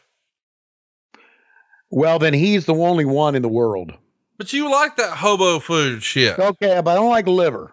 Okay, no one likes liver. He does. Yeah, the only people that like liver are the people that were forced to eat it when they were kids, and then they got a taste for it. That's the only people that like liver. Come on. Have you ever eaten chicken livers? Of course. Worst thing in the world. Well, I don't know about worst thing. I mean, you eat goddamn Vienna sausages, and they're great. Ugh. They're seasoned just right, and they're in their own juices. Oh, and they're vacuum packed. Oh, so it's good shit. But livers, no, livers. Liver shouldn't have been eaten. Shouldn't have been eaten. Back in the day, the caveman threw the livers out. Are you gonna tell me you don't think there's any liver in your goddamn Vienna sausages? No, there's no livers. 100%. There may be some scrotums. Oh, okay, and maybe some peckers, but there's no livers. Because here's why: because livers ruin everything. You put a little speck of liver in a hamburger, you can just taste the liver.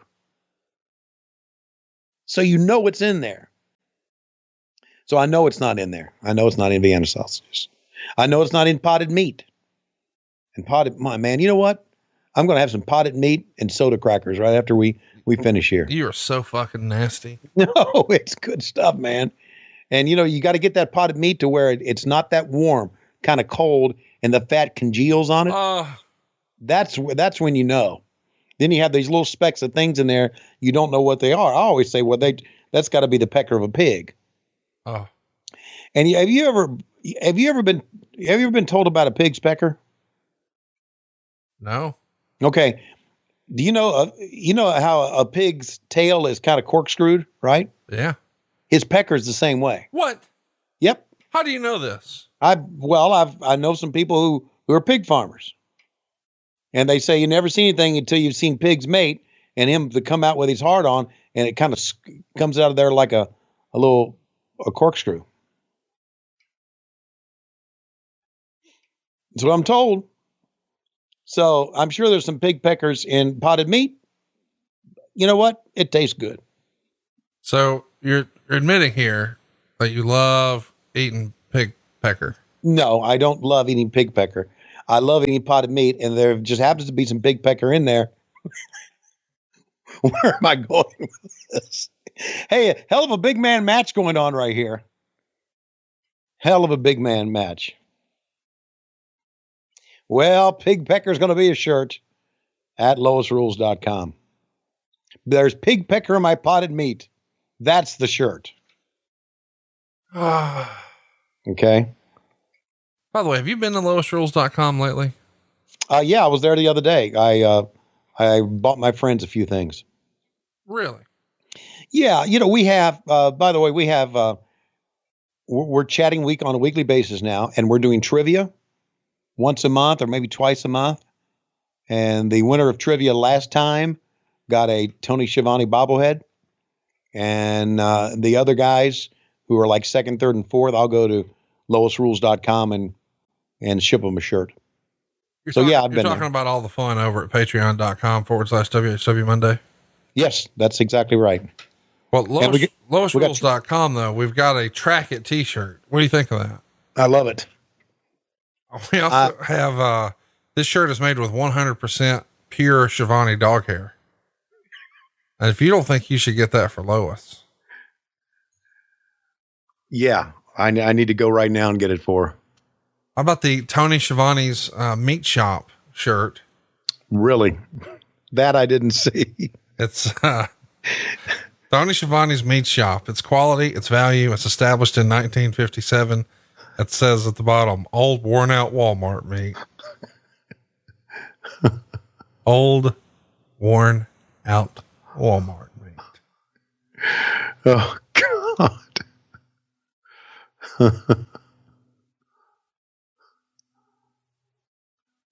Oh God. I got to tell you, man, after watching what we just did, this fucking sucks. It's going to get a dud rating here in the Torch, and it should. In fact, this is real. Okay. Brian Alvarez gave it -3 stars. Oh my God. Yeah. Is that like the worst ever? Yeah. Well, not the worst ever, but it's bad. Yeah. But here's the deal. There's going to be some silliness happen. Oh, after this match? During it. Okay. Is it coming up here soon? I think so. Oh, wow. Oh, shit. How about that? He collapsed. Bless his heart. He fucking collapsed. You know, I was looking at lowestrules.com. I still like the turkey hand dick thing. Oh man, that is so fucking funny. We've said some dumb shit on this show over the years. Oh yeah. Today being one of the episodes. Pig pecker. Oh, big old leg drop. Man. I did get a ton of feedback about on a recent episode of our show here. I asked how Mama Schiavone was doing, and you said she's been dead since 1990. And I replied, so about the same. The same. Yeah. I think a lot of people think that may be our best line. Yeah, that was tremendous. What's funny too is you and I don't talk before we press record. It's, hey, you ready? No. Yeah, I'm ready. Click. Go. And then, yeah, that's it. Yeah. So this stuff is really off. This is unscripted. Really off the cuff. Baby. Yeah. It's just like the way wrestling should be, right? Sure. It is. You just go out there and do it. And I know guys do it. He's trying to put his finger in his eye. I thought he was trying to pick his nose. You got a finger. You got a booger right there. I'm going to get that booger. No, you're not. People keep looking to the, oh yeah. So they knew something. Track it. Too close. What is this? You know what happened on that day. It's happening again. May 19th. You can't control it. You hear that too? I can't explain it. Stop it. You can't. May 19th. There are. I can't explain where this is coming from, but it's happening again, Kane. You can't stop. You can see the reaction of Kane. I'm here too. I thought I was going nuts. You know what happened on that Kane is beating himself up. It's happening again. Kane's striking himself. May 19th. You can't control it. You can't stop it. You can't. May 19th. They're all going to know. It's happening again, Kane. You can't stop it. You can't control it. What the hell is going on? May 19th. It's happening again. May 19th. Big Show is just controlling. Steel chair. Big Show with a steel chair in hand. May 19th. They're all going to know. It's happening again, Kane. Incessant May 19th. You can't explain the origins of why we're hearing that. May 19th. It's certainly. What the fuck was that? Was that McMahon's voice? No, it was Kane's voice. Oh, that was his voice. Yeah. Oh, Jesus. And Big Show just hit him with a chair and cried and left. Brian wrote, Show hit him with a chair. The lights went on and the voices stopped. This is so fantastically bad. And then Show left. Yep. Didn't pin the guy, nothing. Crowd was booing like crazy. Worst match of the year. It sucked. Then it got stupid. Then it had no finish. Horrid. -3 stars. Did they ever answer the question? Did they ever come out on Raw or something and say why this happened? Yeah. He had a movie coming out on May 19th. Oh boy. Track it, please. Here we go. Here we go. Candice, my goodness, you look beautiful. Thanks, Mr. McMahon, but what's that smell? It's not me. It's a new cleaning solvent that they have out on the market. It smells a little fishy, doesn't it? Yeah, not good. What can I do for you? My match is coming right up. Well, Mr. McMahon, sorry, but I have this really bad chest cold. And, with you being God, I thought maybe you could lay a healing hand on me. Yeah, let's try that. Okay. In the name of... Mr. McMahon, it's a chest cold, so just a little lower, please. Oh, right. Okay, then why don't we try... You have beautiful shoulders. Let's try this. Yeah, is it... Can you feel the... No, just a little lower. Oh, maybe around that tiny little waist of yours is a feeling. Yeah, I like that. Yeah, just a little bit higher. A little higher? Yeah. Like... keep going. Yeah.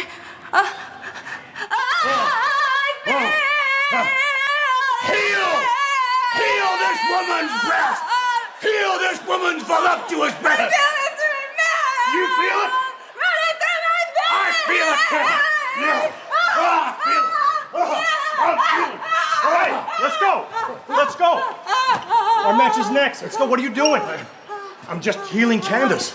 You can heal Candice later. Let's go. Okay. Let's go. Damn it.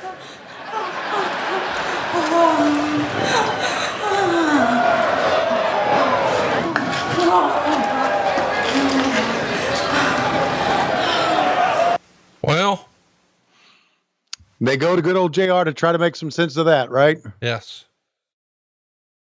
My God.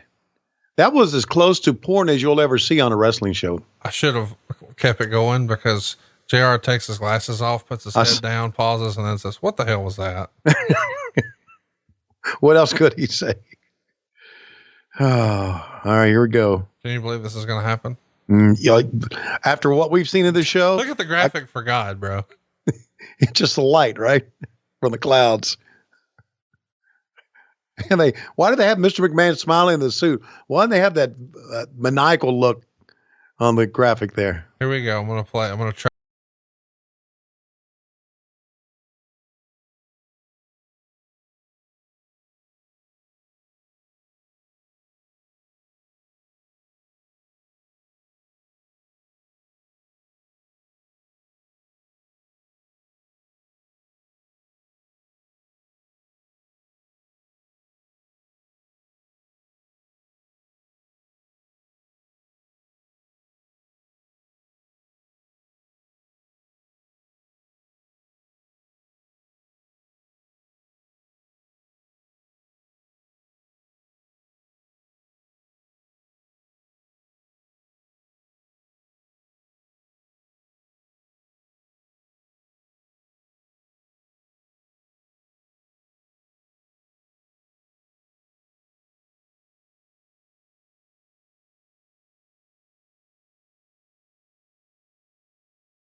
for you is going to continue because at Backlash, there's going to be a tag team match, John. You and God versus me, Vincent Kennedy McMahon, and my son, Shane. I'm here to announce, for the first time, a new religion. My own personal religion. And the name of it is McMahonism.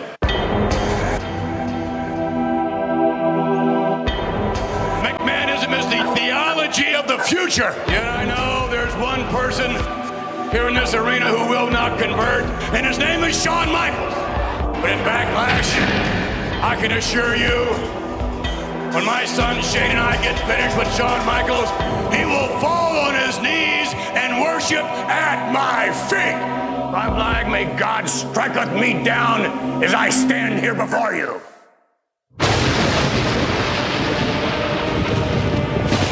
Mr. McMahon asked for a signing. Oh, he got one.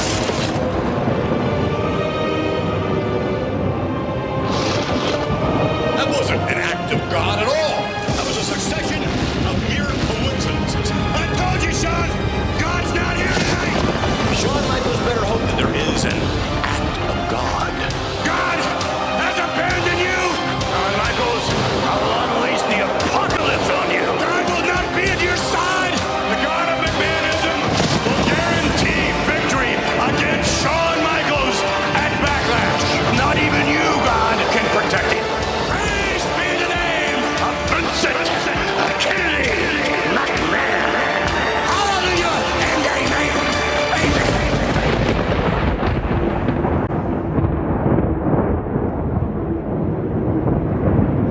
Here comes the money. Can you believe this is real? Two things about this show that's very apparent. Number one, the writers have lost their fucking mind. That's number one. And number two, this is the shit you put out there when you have no competition. Yeah. Because you can just do anything. Yeah. Well, I mean, they've lost their fucking mind. They just had Mr. McMahon grope and almost fuck Candice. They had May 19th. It was a working fuck. It wasn't a shoot fuck. Well, okay. That's about all I have now is working fucks.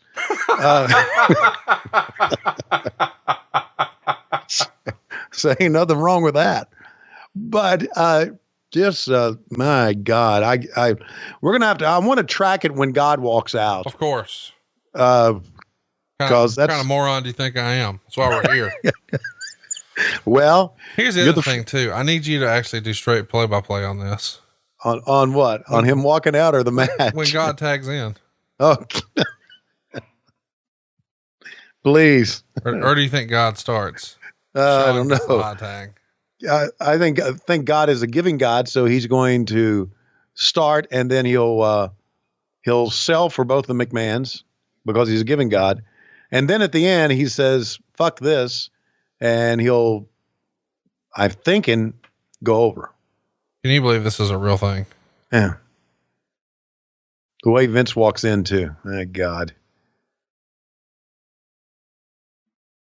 I sure hope.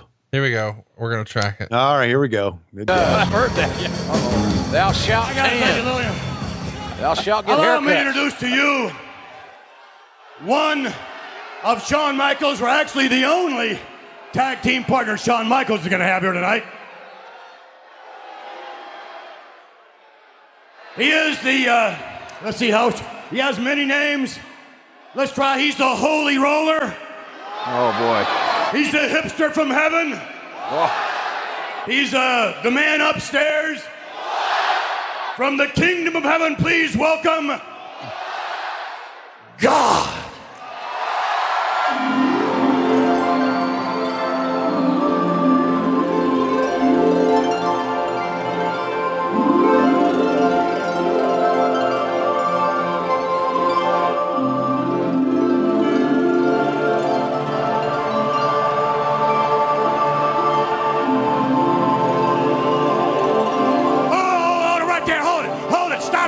Stop the music! Oh, stop it!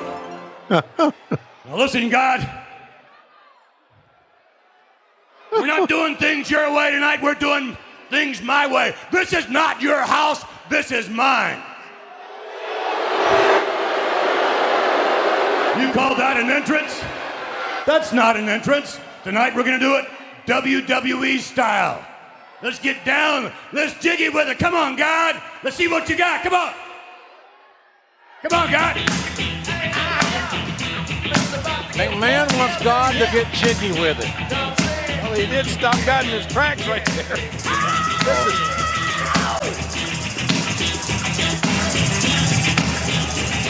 Someone call 911. Wait, JR, guys coming this way. Can you feel him? He went right by us. I feel God in my life all the time, but this is... Hang on a second out here. This is insanity. All right. Oh, God. Oh, he's in the ring. He's in the ring. Let me just say this. What is it? Oh, he's behind me. The hell is that? He sneaked up behind me. God, come here. Go check him out. He's asking the referee to check God. No, tell him what God has up his sleeve. Now go check him out.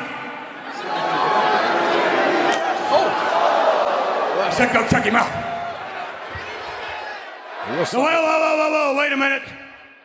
On second thought, you know what, God? Bring it. Bring it. Whatever you've got. I don't care what it is, because tonight, there's no disqualification. What? There's no count out. This match is no holds barred. Since when? When the hell that happened? Praise be the name of Vincent Kennedy McMahon.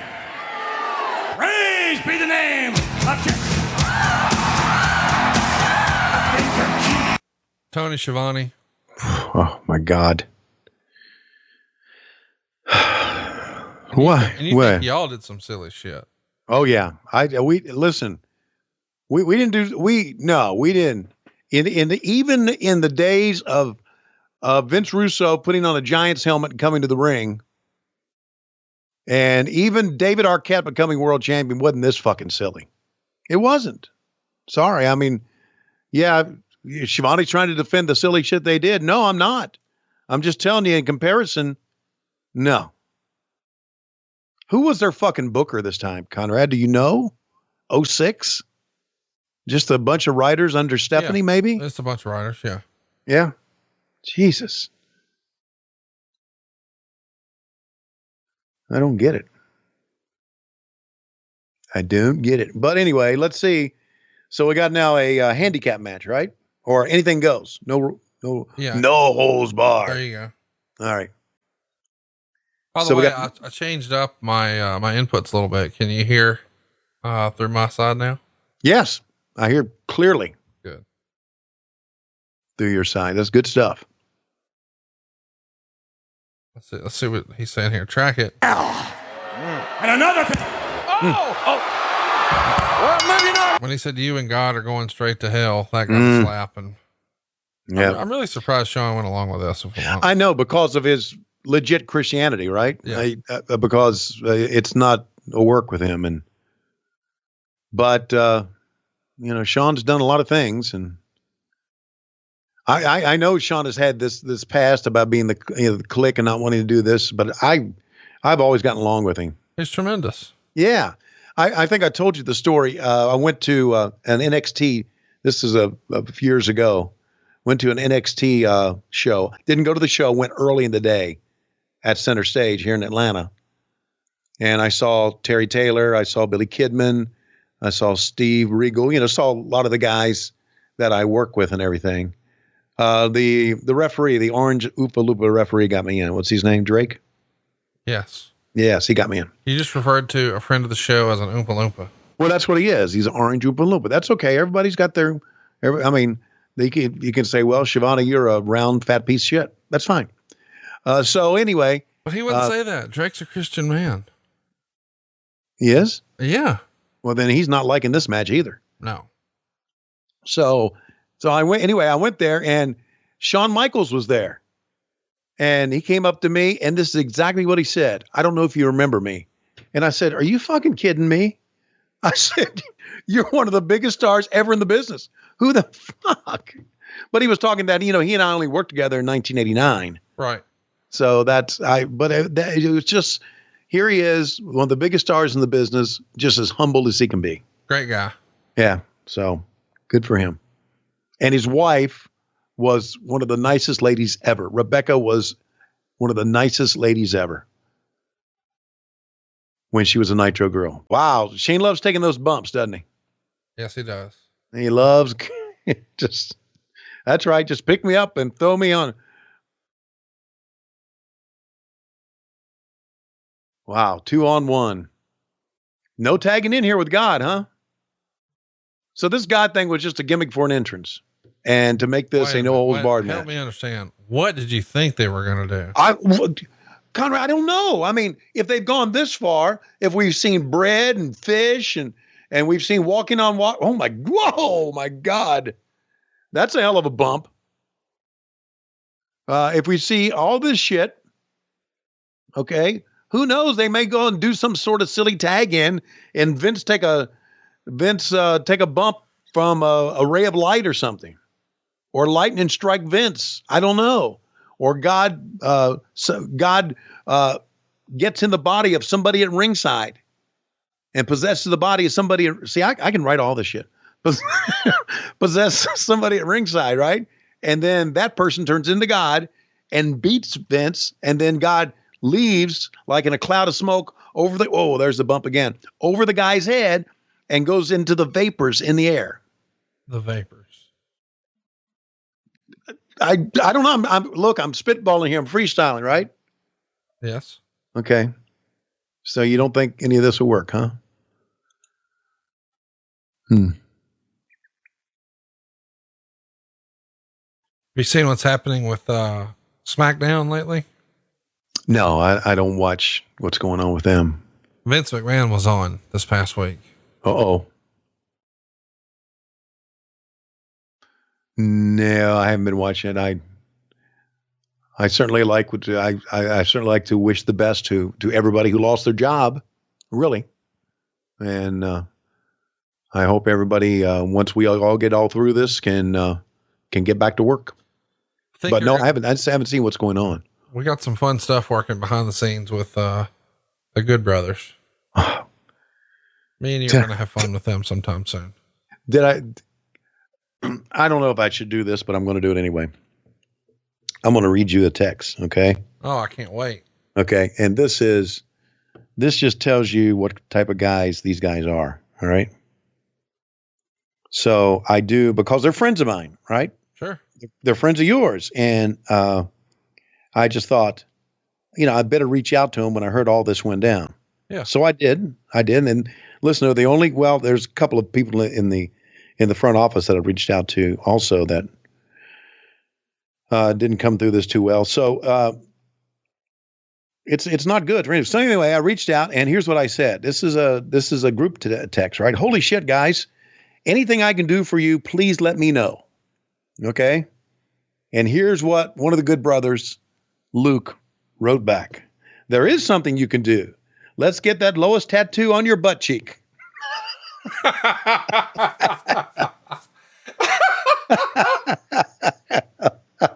Oh God. And I said, God damn, you never change. That's why I love you so much. And that's something. The day it happens, that's the response. That is just phenomenal. Just absolutely phenomenal. So anyway, so Mr. McMahon shows up. Look at the blood, man. Mr. McMahon shows up at SmackDown, right? Yep. And what happens? Well, it was the 25-year anniversary of Triple H. Oh. So they did like a 20-minute suck off to close the show. Uh-huh. And they FaceTimed Rick and Stephanie, and they being him and Sean. And then Vince came out and got lost a few times and just busted his balls for a little bit. Oh, okay. But it was the real Vince McMahon. It wasn't Mr. McMahon. Right. Oh. It was kind of cool to see. Yeah, there you go. There you go. Well, good.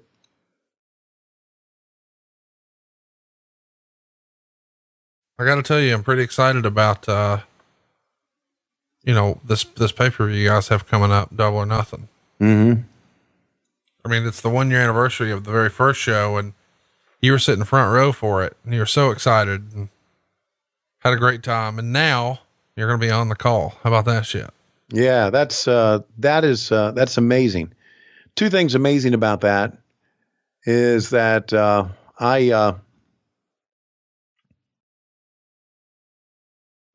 I'm going to be on the call, and that how much excitement there was in Las Vegas that time, and how much we were looking forward to going back, and how things have changed in a blink of an eye. Yeah. And we're still going to have good matches. Listen, I think we've had great matches without the crowd, and it's a different dynamic. Man, it's different. It's difficult to call. It's difficult for the guys and girls to work because you can't play off the crowd, but I think they're all doing a great job of it. Yes. So there. Meanwhile, this thing going on here is just basically a handicap anything goes match where Shane can get some elevation on that.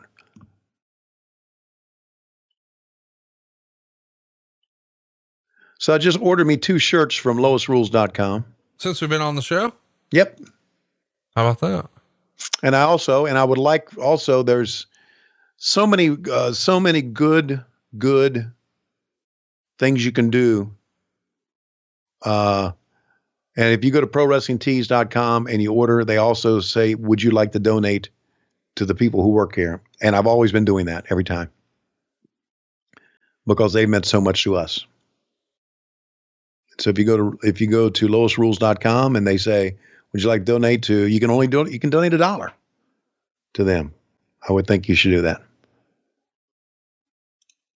We should mention this match that we're watching here gets just over 20 minutes, I believe. And believe it or not, the Torch gave it 3 stars. Because Sean doing all the fucking bumping. And Alvarez gave it 3 3/4. Huh. Wow. That's, can you read the, what they said? I'd be interested in what. Oh Lord. Prior to the match, this is from the Torch. Okay. Ross said he had a hard time understanding the theology of McMahonism. Vince introduced God, the lights dimmed and the spotlight slowly, quote unquote, walked to the ring. Vince stopped the spotlight short and told, quote unquote, God to dance and make a real WWE entrance. The spotlight passed the ring as Vince danced to some up-tempo gospel music. And then the spotlight stood in HBK's corner. Vince told the referee to check out God because he could have an illegal object. Vince changed his mind and told God to bring whatever he has because now it's no DQ, no holds barred. Shane was expressionless through all of this. Sean's music interrupts. Vince said HBK and God would go straight to hell by the end of the match. HBK landed a punch, which started the match. And then fast forward a little bit. Ross did a pseudo shoot on the McMahon family and said, this might be my last broadcast again. And then later, we would see, Vince grab a mic, and say, where the hell are you going, God? God has left the building. Here it is coming up right now, right? What do you think now, God? Look at him.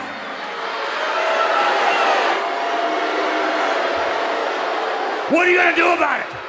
What are you going to do about it, God? Huh? Come on. Wait a minute.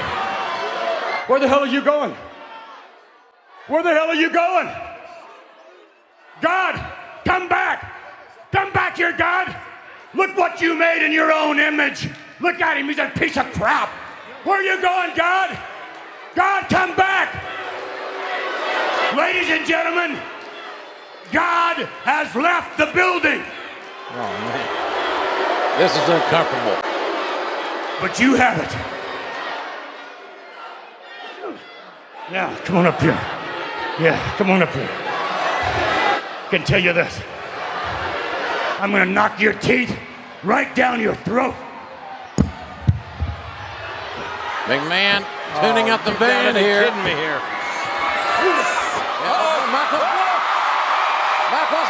Can you believe this shit? Jesus. I probably shouldn't say it that way, but Lord, I probably shouldn't say it that way. Damn. What the fuck's going on? How's that? It's wild, dude. Yeah, it is. It's wild. Fans booing like shit. But the flip side is that, and of course they always did anyway, but they're kind of getting into Shawn through all of this shit. They really want Shawn to mount a comeback here. Holy Roller style, maybe. Sing the hymns. Roller style. Mm-hmm. Pass the communion plate. The body of Christ compels you. Whoa, watch out. Nailed him, dude. Whacked his ass. Should have tracked it. It's all right. The noise was killer. Maybe we'll get it on a replay. Yeah. And Shawn just kipping up, nipping up, whatever you want to call it. I've heard it called many things. What would they call it if you did it? Just barely getting up. Guidoing up. I don't know. Paisaning up. Walk-a booming up. Walking booming up. Wop up. Wop. Watch out. Wop. No. Wop up. Home of the wop up. Home of the wop up. Hey, is that what you call your dog? The Whopper? The Whopper? Yeah. Whopper Jr.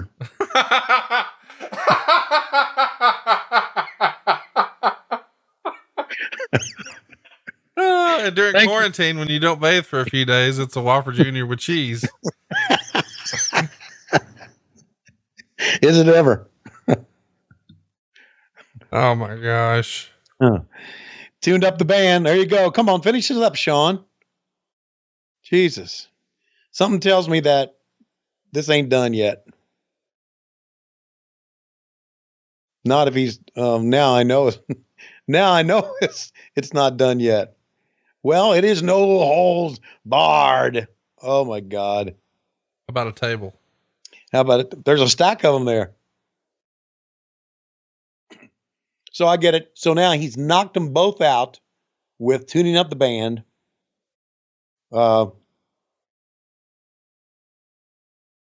And here we go. Hey, did you see, let me ask you this very quickly. Did you see the match with the Bucks at their house? Oh, of course. Oh. BTE 200, right? Oh, yeah. Oh, man. Was that wonderful or what? Well, super fun. It was as much fun. He said, I love you.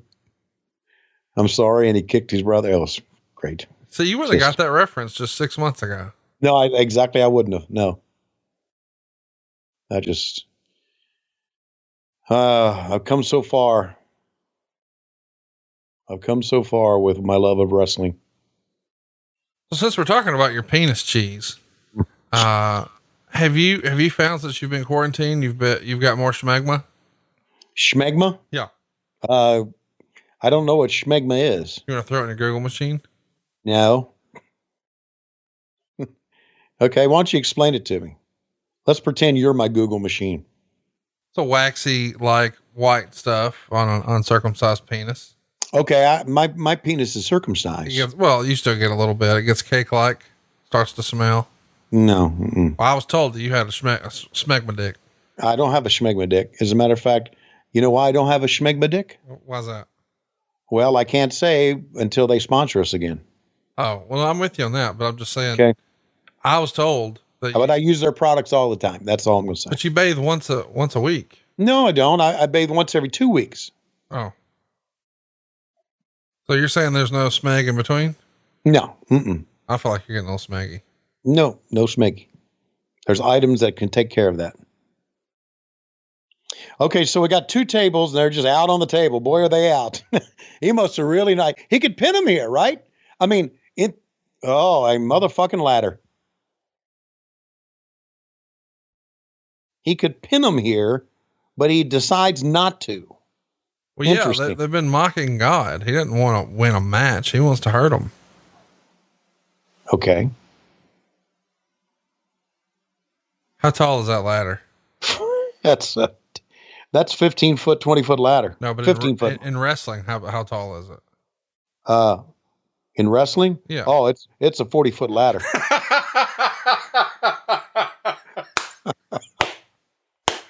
Oh my God, I love you. Oh, in real life, that's 12, 15 feet. Oh, wrestling? 40. It's definitely 40. He's 40 feet in the air. My God. He can kill himself. I'm going to track it. Let's hear JR's call. This is a suicidal-like maneuver for everybody in the equation. I'd get out of there if I were you, referee. Wait a minute. Here he comes! Whoa, wait a minute. The Spirit Squad, the World Tag Team Champions. Little fake out. What the fuck are they doing out here? They're here to save McMahon. Man, that's you know what? I get it. In their heels, they're here to save McMahon, but they set up that big fucking spot and they're not going to go through with it. Wow. I mean, that's everybody's saying we're getting ready to see something spectacular here. And oh yeah, jumping on the floor is spectacular on these guys too, but look at the humanity, Conrad. Look at the people all over the place.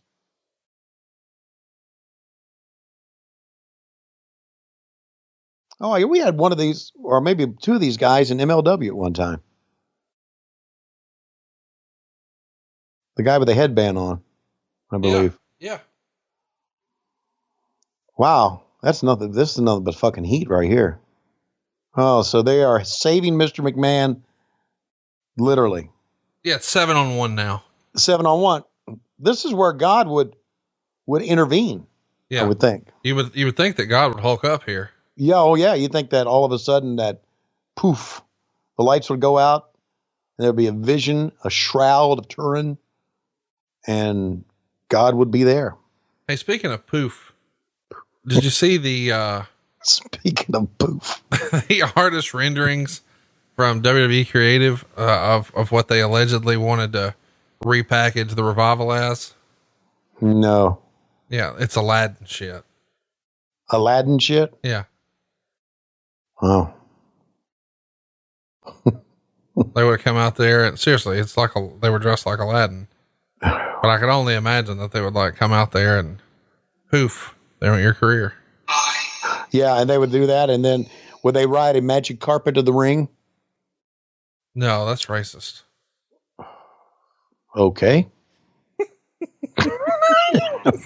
I love you're like, I don't even know what to say, but I don't. Oh shit, he got high. Did you see that? Yes, he Lord did. Almighty. They threw him 10 feet in the 20 feet in the air.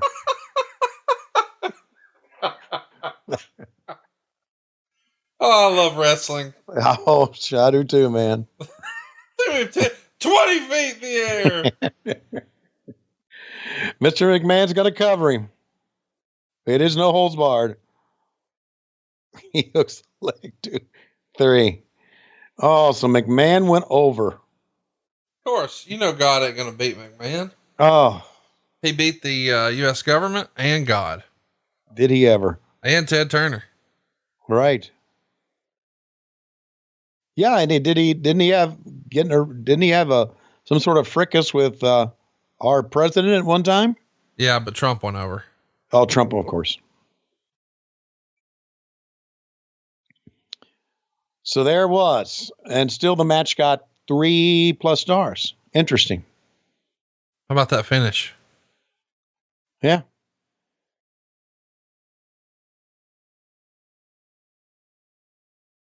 So there you go. Let's see what JR's saying. Let's track it. But then it became no holds barred, King. It became no disqualification. And then the Spirit Squad came out. And that's 7-on-1 any way you count it. Well, Sean dived once again from the heavens right into the hellish pit of the Spirit Squad. But this was just too much. Look at that impact. Watch how high these guys throw Sean into the air, and listen to this. Sickening. And then it was academic. the Spirit Squad did the damage. Mr. McMahon and his sperm chain get the victory in a glorified handicap match. Oh, now look at this. Carry it right to the next rubber room. Come get it! The McMahons need help, especially the patriarch. I will be damned. How in the hell can Vince McMahon live with himself? Ladies and gentlemen, please. It's unbelievable to think that we just saw a tag match with God Mm. and they lost to Vince. Nobody else, right? Here's your man. So is Cena a heel here? No, he's babyface. Oh, okay. Cena's never been a heel. I mean, All he right. was for like a week, and then they started cheering his rapping gimmick, and he became a babyface. Okay. But it's him versus Hunter versus Edge, 3-way dance for the world title. Mm. Well, on paper, that's got some potential. Really, I'm good with stopping the show right now. Oh, so it's going to be a bad match, is what you say? No, I'm just saying. Oh, that once God has done the job, what else can you do, right? Can you follow that? All right. How do you follow God? Well, what happens is they have a return match on Easter Sunday. Oh, what's wrong with you? I don't know. That's the only way you follow it. And they move the stone away, and he's not there. Watch out behind. Boom, he hits him with a chair. Waka boom. Waka boom hits Vince with a chair, puts him in the crypt, rolls the stone back, and that's it. God wins.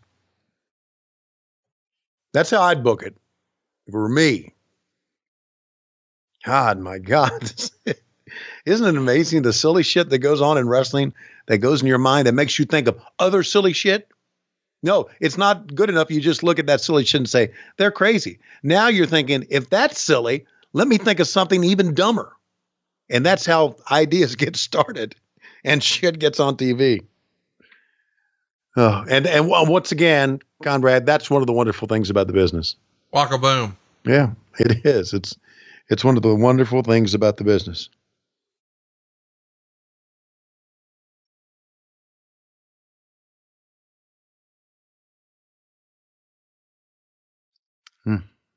Well, this has been thus far, and you say you can stop it right now. Yeah, this thus far has been a very, very interesting pay-per-view, and they don't do backlashes anymore, right?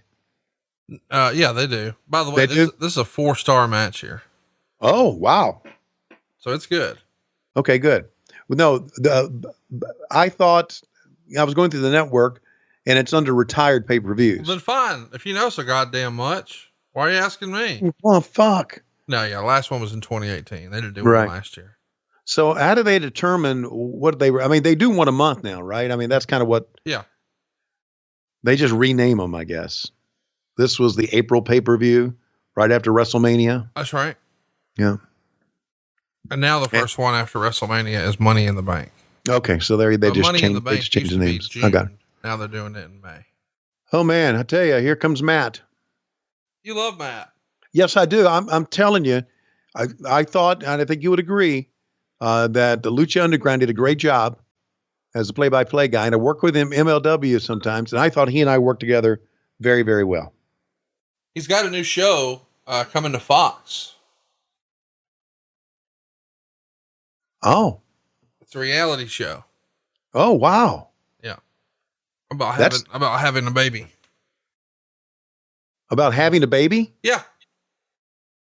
Okay.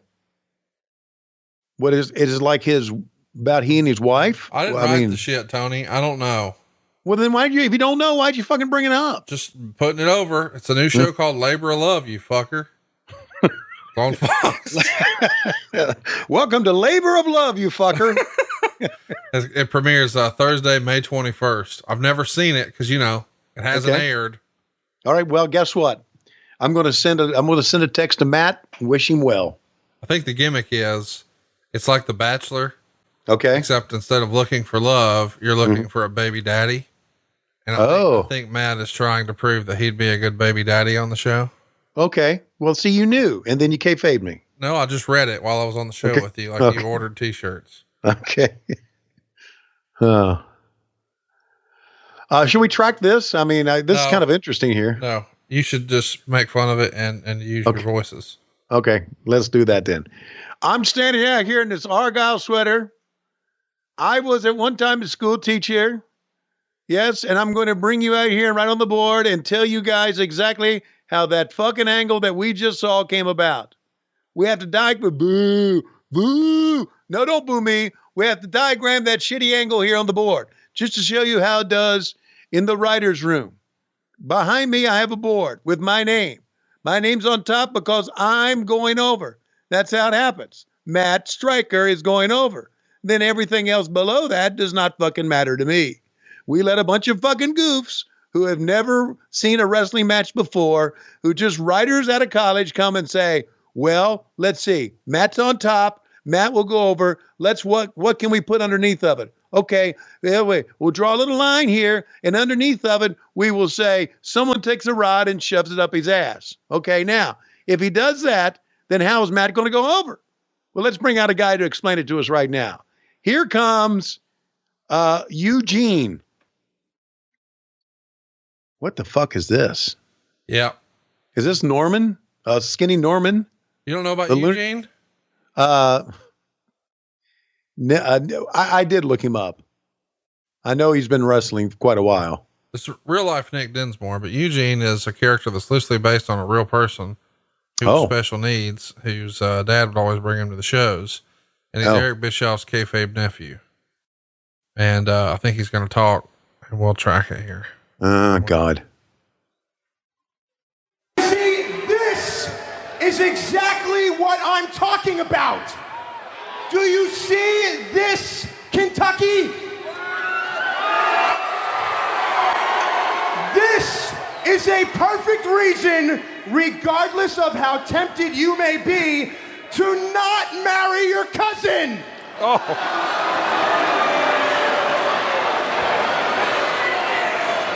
Eugene, I'm going to take a hypothesis, which means an educated guess. You're probably confused right now, aren't you? You see, Eugene, I brought you out here to make an example out of you. You may very well be the smartest person from the state of Kentucky, and yet I'm willing to bet that you can't even spell your own name. I'm willing to... What's that? Oh, you can spell your name? Okay. I'll tell you what, Eugene. I've got a piece of chalk. It's a pretty piece of chalk. Why don't you take this chalk, prove me wrong, prove to me that people in Kentucky aren't inbred and illiterate? Why don't you write your name on my blackboard? Yeah, go ahead. Okay, good. You know, I don't have any idea what Ashley Judd sees in you people. And frankly, she's getting kind of old, but that's an entirely different lesson. I'll tell you what, time's up. Eugene, what do you say that you show all these people exactly how you spell your name? Go ahead, show that. Oh!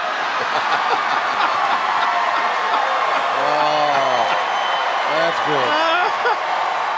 Matt Stryker loves poop. I do not love poop. You love poop. You love poop. Oh, boy.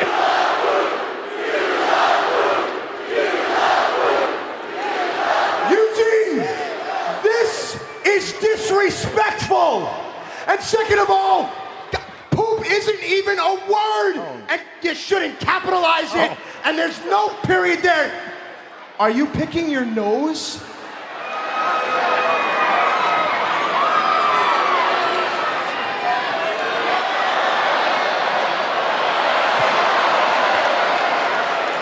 Oh, I think he's rolling it, JR. Oh, he is rolling. Oh.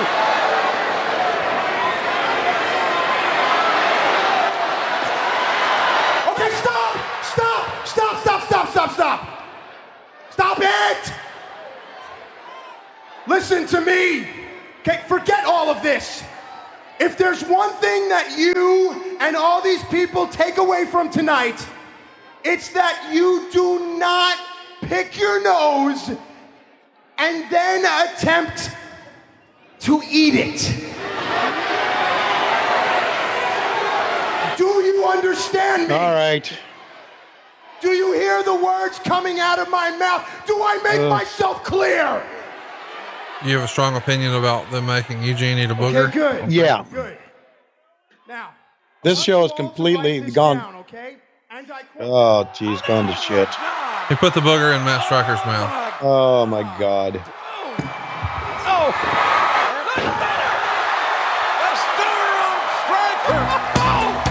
So there you go. There's your Eugene segment.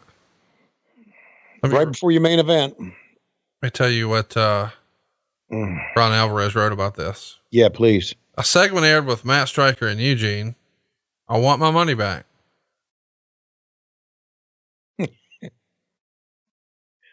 Well said. What Wade Keller wrote, Matt Striker came to the ring for a buffer match before the main event. He ran down Kentucky, then brought out Eugene. He said Eugene might be the smartest person from the state of Kentucky, but he can't even spell his own name. Eugene added likes poop to Matt Striker's name on the chalkboard. Striker became upset, then became fixated on snot. Eugene picked from his nose. Eugene stuffed it down Striker's mouth and hit him with a stunner. Eugene took off. Striker gave chase. I like Brian Alvarez's recap better. Look at JR. Can you imagine what he's thinking? That pushing his hands away like that, that's him in real life. Fuck oh, yeah. this. Oh, yeah. Oh, God. God and eating boogers. Yep. All in one show. Yep. Oh, and Vince walking on water. Mm-hmm. And turning water into wine. Yep. Making loaves and fish appear, having a holy mackerel. Mm-hmm. Lita promising tonight after the show to use her mouth for private sex. Because unlike these fans, she'd get some. And Vince, Candice getting fondled. Yep. He held her breasts, her voluptuous breasts. Mm-hmm. This is real life stuff, man. Yeah, this is toilet shit, man. And again, this is shit you do when you don't have to worry about your competition. Candice Michelle, who was she? Was she a wrestler, a valet, a reporter? She did all that. She did all that. Okay. She just was used in this situation, so to speak. She came through the company on a diva search, which was a thing back then in like 2004, but she was with the company until like 2009. Okay. I think she was in Playboy too, if you want to throw that in your Google machine. Okay. I love if I can hear the clicks immediately. All right. Doing that right now. Typing. Well, there's the famous fire table spot. I think you'll be very pleased with your Google search results. Okay. If I were a betting man.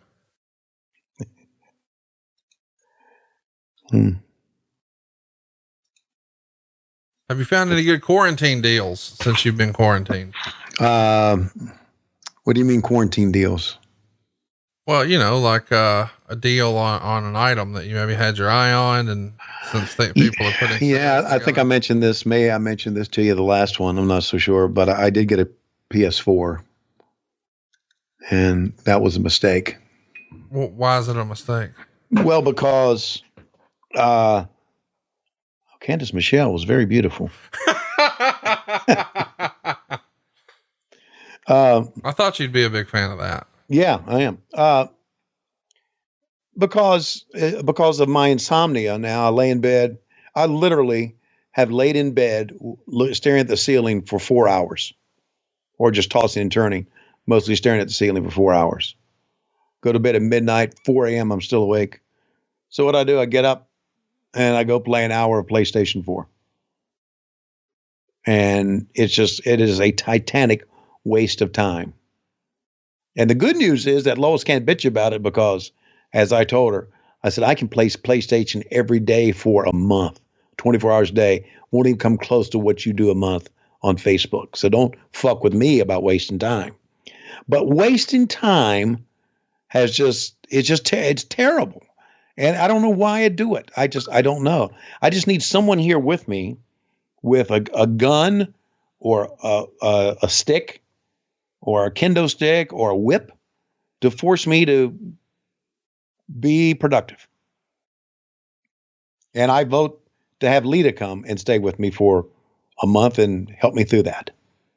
You know, that is a fair assessment because for a guy who ain't doing shit, you have made yourself rather scarce. Yeah. I'm not depressed at all, but I've sunk into oblivion. Sunk into oblivion. I have sunk into oblivion. So, there. Yep. I've disappeared. If you, unless you're like, you know, the guys that I directly work with, like, you know, like Tony Khan and Cody and the Bucks and Kenny and those guys and Jericho and guys in production. When I come to the house, shit. You may look under the fucking doormat, see if I'm there. So I in a nutshell, I haven't handled this well on a personal level. I haven't handled this quarantine well, and I knew I wouldn't because I think I mentioned to you many times that during football season, because of the high of working a college football game and Friday getting the broadcast set and then doing a college football game on Saturday. And then maybe, you know, back then doing a baseball game or something. Well, not a baseball game, or working the radio station doing some things. And Sunday was a terrible day for me because I had nothing going on and I was a miserable fuck. And now I've had a month of Sundays. So no excuses. That's just the way it is. So there you go. Triple H, baby. It did. I think I've asked you this before, and as a shoot, I don't know what's going on behind the scenes with them, with the exception of I know they've obviously let go a bunch of people, furloughed a bunch of people. But am I right to say that Triple H kind of got demoted in the company? Is that true? There was a report out there that said that. Yeah. Yeah. So we don't know if it's really true or not. Well, I mean, all those titles don't mean shit anyway. Yeah. I'm just saying, like, I don't know exactly what Bruce's title is, but we know what Bruce is doing in real life. Right. Right. Regardless of what the title says. Right. Right. You know, after starting this podcast with you and your group and, you know, having Bruce be at the forefront and getting to reconnect with Bruce again, I'm really, really happy for him. That he's able to get back and be a viable part of the business again, even though I know at times, I'm sure it's got to be taxing for him. Dude, I'm sure he low-key regrets his decision every now and again. Yeah. And I have a feeling once he made that decision, even when he made it, he's thinking in the back of the mind, boy, there's going to be some days. And then again, I know nobody expected this to happen. Which made things even tougher. But yeah, I'm glad to see him back where he belongs. Absolutely. All right. So, boy, these entrances are long and drawn out here, aren't they? Yeah, man. It's a little, I don't know. This show's dragging ass for me today. Yeah, it is. And that's why I've said we've got, well, about 20, 30 minutes left in the match. In the time, and it's like we saw a little video package, and now everybody comes out and makes this fucking grand entrance, and here comes the champion, and he's making his way to the ring, and he's milking it for all his worth. So, how's your Peter been? Same as always, just hanging around. I mean, have you found yourself using it more since you've been quarantined? No, not at all. Huh. Well, yeah, I mean, I'm drinking a lot of Mellow Yellow Zeros, so I'm going to the bathroom more, drinking a lot of water. So you're just thinking about Diamond a lot? Do I? Just thinking about Diamond a lot? No. Oh, no. Oh, okay. I see where you're going. No. Nope. Here we go. Come on. By the way, did you see this past Saturday that Donald Trump tweeted about Triple H? I did not. Vince McMahon tweeted on Friday, we didn't know it a quarter century ago, but he would go on to change the quote unquote game forever. Happy 25th hashtag WWE anniversary to my son-in-law at Triple H ! And then the next morning, Donald Trump tweets period at Triple H as a total winner ! Well, that very good. That's, to me, that would mean a lot to have the president refer to me in any way, be it a tweet or be it in a news conference or whatever. But I need to tell you this, and I want you to understand why, but I have blocked President Trump on Twitter. You blocked everybody. I block anybody who brings up politics. So you blocked the president because he brought up politics? No, I just don't want to see it. I don't want to see anything. I don't want to see any senator, any politician, nothing from them. Don't want to see it. Well, nothing. It's funny that you say that because he tweeted about you, but since you have him crying blocked, out loud. What? He said you were the voice of his childhood. You're full of shit. But we knew that. I knew that would make you laugh.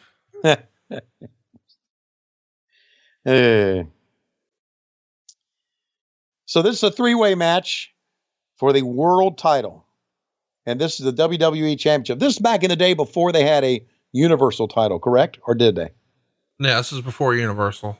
Okay. And this is before the different brands. No, they've got a Raw and a SmackDown. Okay. And one of those, this is a Raw show. SmackDown has the big gold belt in this era. Not the real one that's in my office, but right, the bullshit one they made. Yeah, the gimmick one. Yeah. Right. I get it.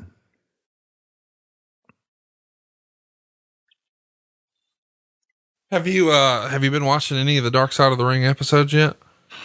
I watched the Benoit ones. That's the only ones. And I saw the Bruiser Brody one. The Dr. D one last night was tremendous, but the one for you that I think you'll love the ending to. I haven't seen the episode yet, but I can't fucking wait. It's the Herb Abrams. Do you know how that dude went out? Do you even know who that is? I've heard of Herb Abrams. He was a promoter, right? Yes. And maybe the shadiest promoter of all time. All right. And one day I want us to run a show or do a show on his Blackjack Brawl from 1994. He got like the MGM Grand Arena. I think there's like 17,000 seats and he had like 223 fans or something. Right. Just tremendous. Well, anyway, let me interrupt you to say that for some reason, somebody wanted me to see the Blackjack Brawl and I clicked onto it on YouTube. That was me. I sent you the link. Okay. Yeah. And I watched the introduction of Danny Spivey and that's as far as I went. Well, Herb was doing it, right? I want us to watch it on Patreon or ad-free shows or something sometime soon, but good Lord, that guy's story at the end. Well, his whole story is just uniquely wrestling, but the way he goes out, you're going to have a whole new respect for. Okay. A lot of drugs, a lot of chaos, mm-hmm. a lot of nudity. So that's coming up on Dark Side of the Ring, or has it been? Yeah, it hasn't aired yet, but they got a Road Warrior one coming, and I guess the one that everybody's probably most jacked up about at this point is the Owen Hart one. And I got to tell you, that's like I have seen that one. That's like the most emotional hour-long television show maybe ever about wrestling. Yeah. I saw part of the New Jack one. He's a crazy motherfucker, isn't he? Yeah, he's a crazy motherfucker. I hate to say this though. I don't hate to say it, but I guess this is me. right? Just looking at him when he's talking, doing those promos, you know, or doing the interviews for the show. Yeah. He looked like a good dude. No, he's very likable. He comes off, he has a great personality. Yeah. Right. He looked like a really good dude. And that's how he came across to me. And then you would hear about it and see all the crazy shit that he would do. And you think, my God.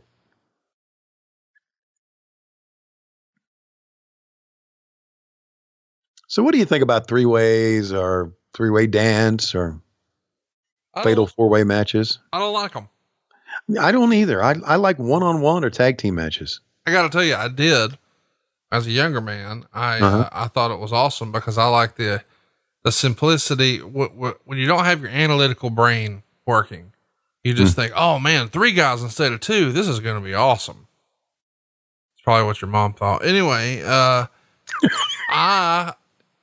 doesn't think that now, but go ahead. About the same. One-on-one, you tell more stories to me. And yeah, that being said, if it's a train wreck, like when it was the 3-way tables, ladders, and chairs with Edge and Christian, the Hardys and the Dudleys, we'll never beat that. And right. I think, having 6 guys to do stunts instead of 4 guys to do stunts added excitement to it. But no, as a rule, not usually a fan of 3-ways. Yeah. 3-way wrestling matches. I just seem to think, and there was a time before, I started back in wrestling. There was a time I was watching Raw and watching SmackDown, and at least I was watching, clips and highlights on YouTube or on there. And I just thought they did too much of it. They did too many 3-ways and fatal 4-ways or whatever they want to call it. And I just thought it was overdone.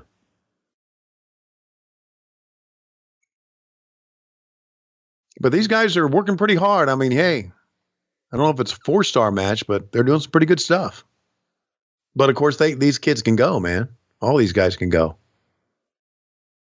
And listen, it's hard to follow someone picking his nose and having someone else eat it. So they're doing what they can. Well, and God. And God. Yeah, that's right. Again, God's working underneath. Triple H is on top. That's the way it should be. Wouldn't be surprised if God tries to get back into business. Oh my God. They resurrected me. Well, I wonder if there is a God. We'll never have to watch a Michael Nakazawa match.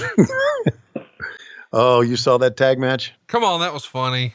Oh, it was. I know it was entertaining shit, man. No, I mean my line. I'm trying to make you laugh, but I know you're not allowed to laugh at anything pokes fun. No, come on. That was funny stuff, man. They entertaining fucking shit. And listen, so anyway, let's have God do a return match. I mean, Vince is kind of older now. This is 14 years ago. Who would you program God with right now? Yeah. I mean, who do you think has, would have the best matches with God in 2020? Oh, I think Brock Lesnar would. Really? Oh yeah, absolutely. I'd love to see what Kenny Omega could do with him. Oh yeah. Yeah. Okay. I was thinking about in a WWE show, Kenny Omega could fucking work with anybody, buddy. I bet Kenny Omega could get God over. Yes, he could. Yes, he could. One thing about Kenny is, and getting to know him, and son of a bitch works hard, man. God almighty. Wonder if Ryan Satin would wonder if maybe Kenny gave God too much offense. The hell with Ryan Satin. Well, I don't understand. We've never talked about this. Why do you have heat with Ryan? He's a nice guy. Well, yeah, just because he could say the same thing about me. I don't know. You're probably going to hurt his feelings today. I'm sorry. He doesn't listen to us. Well, if you think somebody's not snitch tagging. Great fucking line. Snitch tagging. Well, somebody opened up. Dude. Triple H could bleed. Oh yeah, he was good at it. He was good at it.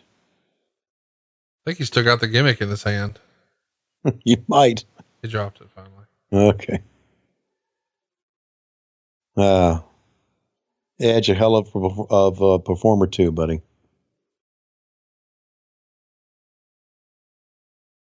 Here he comes. I think he still lives in North Carolina. Yeah, maybe? Asheville. Asheville, yeah. I have relatives there.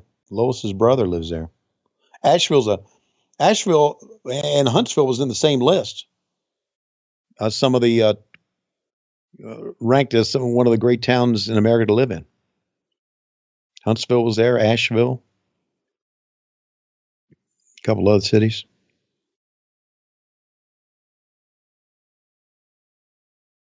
Right now, we don't know if matters where you live. If you're quarantined, the room's a room.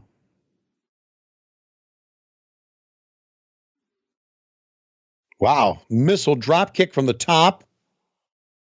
Good job, buddy. I got tagged over the weekend with a handwritten form that Mickey Mantle had completed. Ooh. About Yankee Stadium. Do you recall this? No. It came out a few years ago, but I know you're a big baseball guy.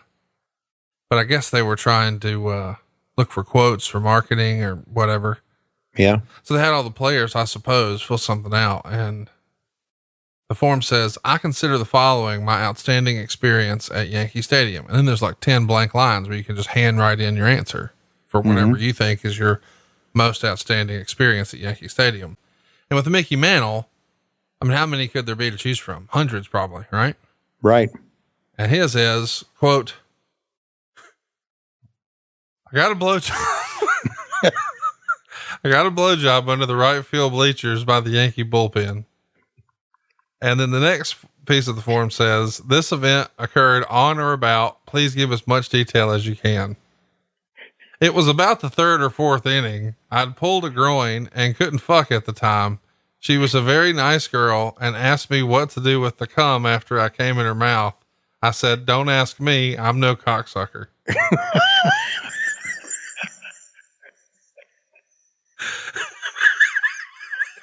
You know what? It's a fucking man's man right there, buddy. I just shared it with you on social, and okay. Since you're a baseball guy, I knew that you would love it. It's in your Twitter DMs. I can't dare tag you in that. Okay. Wow. I saw it years ago, but it may have been before me and you were friends. And man, look at Triple H. Holy shit. Crimson fucking mask, a crimson sweater. He looks like a crimson swamp thing. That's right. Yeah, he opened himself up on this one. I wonder if that's what Arn looked like at Bennigan's. Whoa. Looks like he's the only one wanting the juice here tonight.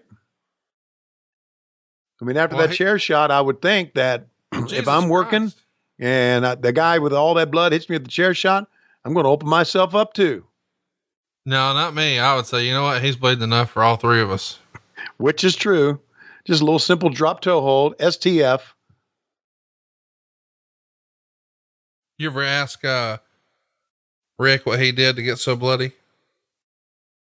No, I never. Well, didn't they take aspirin? Coffee. Oh, really? That was, okay. I thought the same thing. Aspirin. No. He's like, no, coffee. Okay. That's why, there you go. You always saw Rick in the backstage area with a cup of coffee walking around with it. I get it now. His theory was you bleed more with coffee. Okay. I guess caffeine thins out your blood. I don't know. I don't fucking know. You know, he thinks he's a goddamn doctor. Well, I'm going to show up at the house with some Chipotle cheese dip. Get to like south of the border or.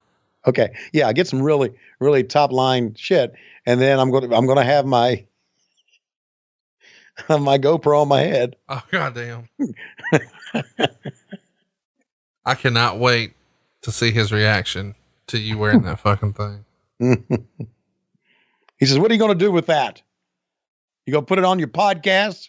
Oh, you going to bury me on your podcast? Go talk shit about me on your podcast? I say, I don't do that. Conrad does, and he's in your family. Whoa. You're always one on here shitting on Pop. Another STF. That's an STFU. That's what he calls an STFU. STFU. Okay. Very cool. It's a shut the fuck up. STFU. Got it. This show has been exhausting, hasn't it? It has. It feels like a 6-hour show. It does. And we're in the last under 10 minutes to go on the show. And it's just like, man, the fans had to be worn out, but there you go. Some of them are kind of still in this. Well, it's the world title, you motherfucker. Well, it does. If it can be a world title, but it can be a shitty match. It's not though. Let me just mention, Wade would write, the crowd exploded. Good, brutal spot fest. They handled the 3-way situation as believably as possible. Main event worthy. Yeah. He's right about that. And, Brian would call it a hell of a match. It says the place is going ape shit. 4 stars. For whatever reason, you and I just, we're not into it, but the fans are. It's sort of a downer though. You know, God took me out of it. Yeah, it took me out of it too. And all the stuff behind the scenes kind of took me out of it as well. What do you mean? Well, I mean, him fondling a girl and the bread and the fish. And you think Tony Khan will ever do some shit like that on Dynamite? Shit. Stop it.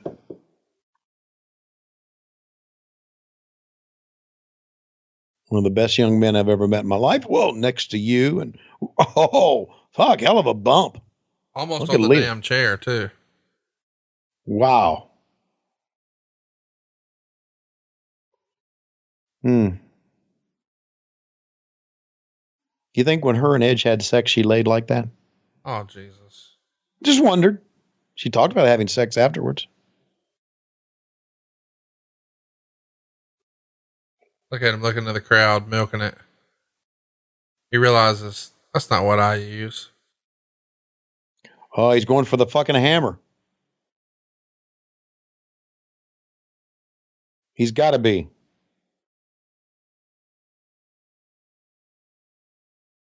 There she is.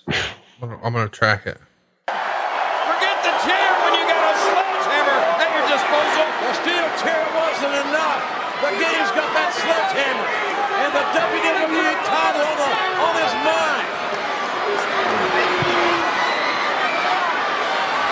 I tell you, this is a heinous act. The game may have won the match in a wrestling hole. This is what he wants to do. He wants to hurt people. He could care less about the well-being of anybody but himself. Oh, spear from out of nowhere by Edge. Where the hell did Edge come from? The game was measuring Cena with that sledgehammer, and Edge came out of nowhere. Oh, look, Edge has a sledgehammer now, JR. And now Edge looking at that sledgehammer like it was a deity. He feels empowered. And he threw it. Going for it. Cena. Low blow. There went Edge. And there may have went the title for Cena. Cena. Roll over. I don't believe it. Cena. How about that finish? That was a hell of a finish, man. I thought the pedigree was going to put him down. And he rolled him up. That's hell of a finish. There's some post-match antics here we need to be on the lookout for. Okay. I love antics. We've had plenty of antics so far in the show. Okay. That was, ooh, fuck. That was not a gimmick sledgehammer. How do you know? Because if it was, he would have tried to swing it and crack somebody in the head with the steel end of it. If it was gimmicked, he knows that if he really swings that thing and really cracks somebody in the head, they're done. That might be the bloodiest he ever was. That's kind of like Shawn Michaels bloody during the Benoit match, 3-way match. It's kind of like Dustin Rhodes bloody a year ago. Yeah. A double or nothing. What a fucking match, man. I'm jealous that you got to sit front row for that one. You shouldn't be jealous. Why? Well, number one, you bought me the ticket. Yeah. And number two, I thought you were going to sit beside me. That was the original plan. Yeah. And you didn't. Well, because my mom and dad were there and Megan was there and they didn't want to go. Mm-hmm. Well, that's when you're in high demand. Well, Gotta listen, if it came be down to your wife and kids or me, you're picking wife and kids every time. Yeah. I mean, I get it. I get it. I do good to get a fucking, 2-hour a week window with you for money. Yeah, I know. Much less, just friendship, fellowship. Mm-hmm. Money. So now they let him walk out. They give him the walk out, even though he didn't. This is a hell of a bump here. I mean, she almost caught the chair sideways. Uh-huh. That would have been career ender. Boom. Waka boom. See, now this is what makes this cool. Nut shot, getting him in the pedigree, you think he's going to go over, and then they turned it like that. That's what made this finish so cool. It was a great finish. So you see, take out the God stuff and the booger eating shit and fondling women, and you can write a good show. My goodness. Well, there it is. We got to see some good wrestling. We got to see some silly shit. We saw God's pay-per-view debut, but now, thankfully, Tony, when I look at my clock, I realize it's about that time. It is about that time, ladies and gentlemen. We do understand that God has asked for a return bout, but he wants Dave Silva as his valet. And Dave Silva says no, that he's busy with his kids and Google, and he really doesn't have time for it. So who is God going to look for as his valet and maybe his tag team partner as we move on? Could it be Lois Schiavone? Lois Schiavone and God. How about Lois Schiavone, Donald Trump tag team with God as the manager? You never know what's going to happen here on What Happened When. We're on the Westwood One each week, and also on ad-free shows, and for our friends on Patron. Hey, it's Conrad Thompson. Thanks for checking out the podcast here on YouTube. Be sure to hit the subscribe button and the notifications bell so you get a notice anytime we upload some new content. And go save yourself some money right now. If you're in a 30-year loan or you have credit card debt, it's not a matter of if I can save you money. It's a matter of how much. Find out right now for free at SaveWithConrad.com.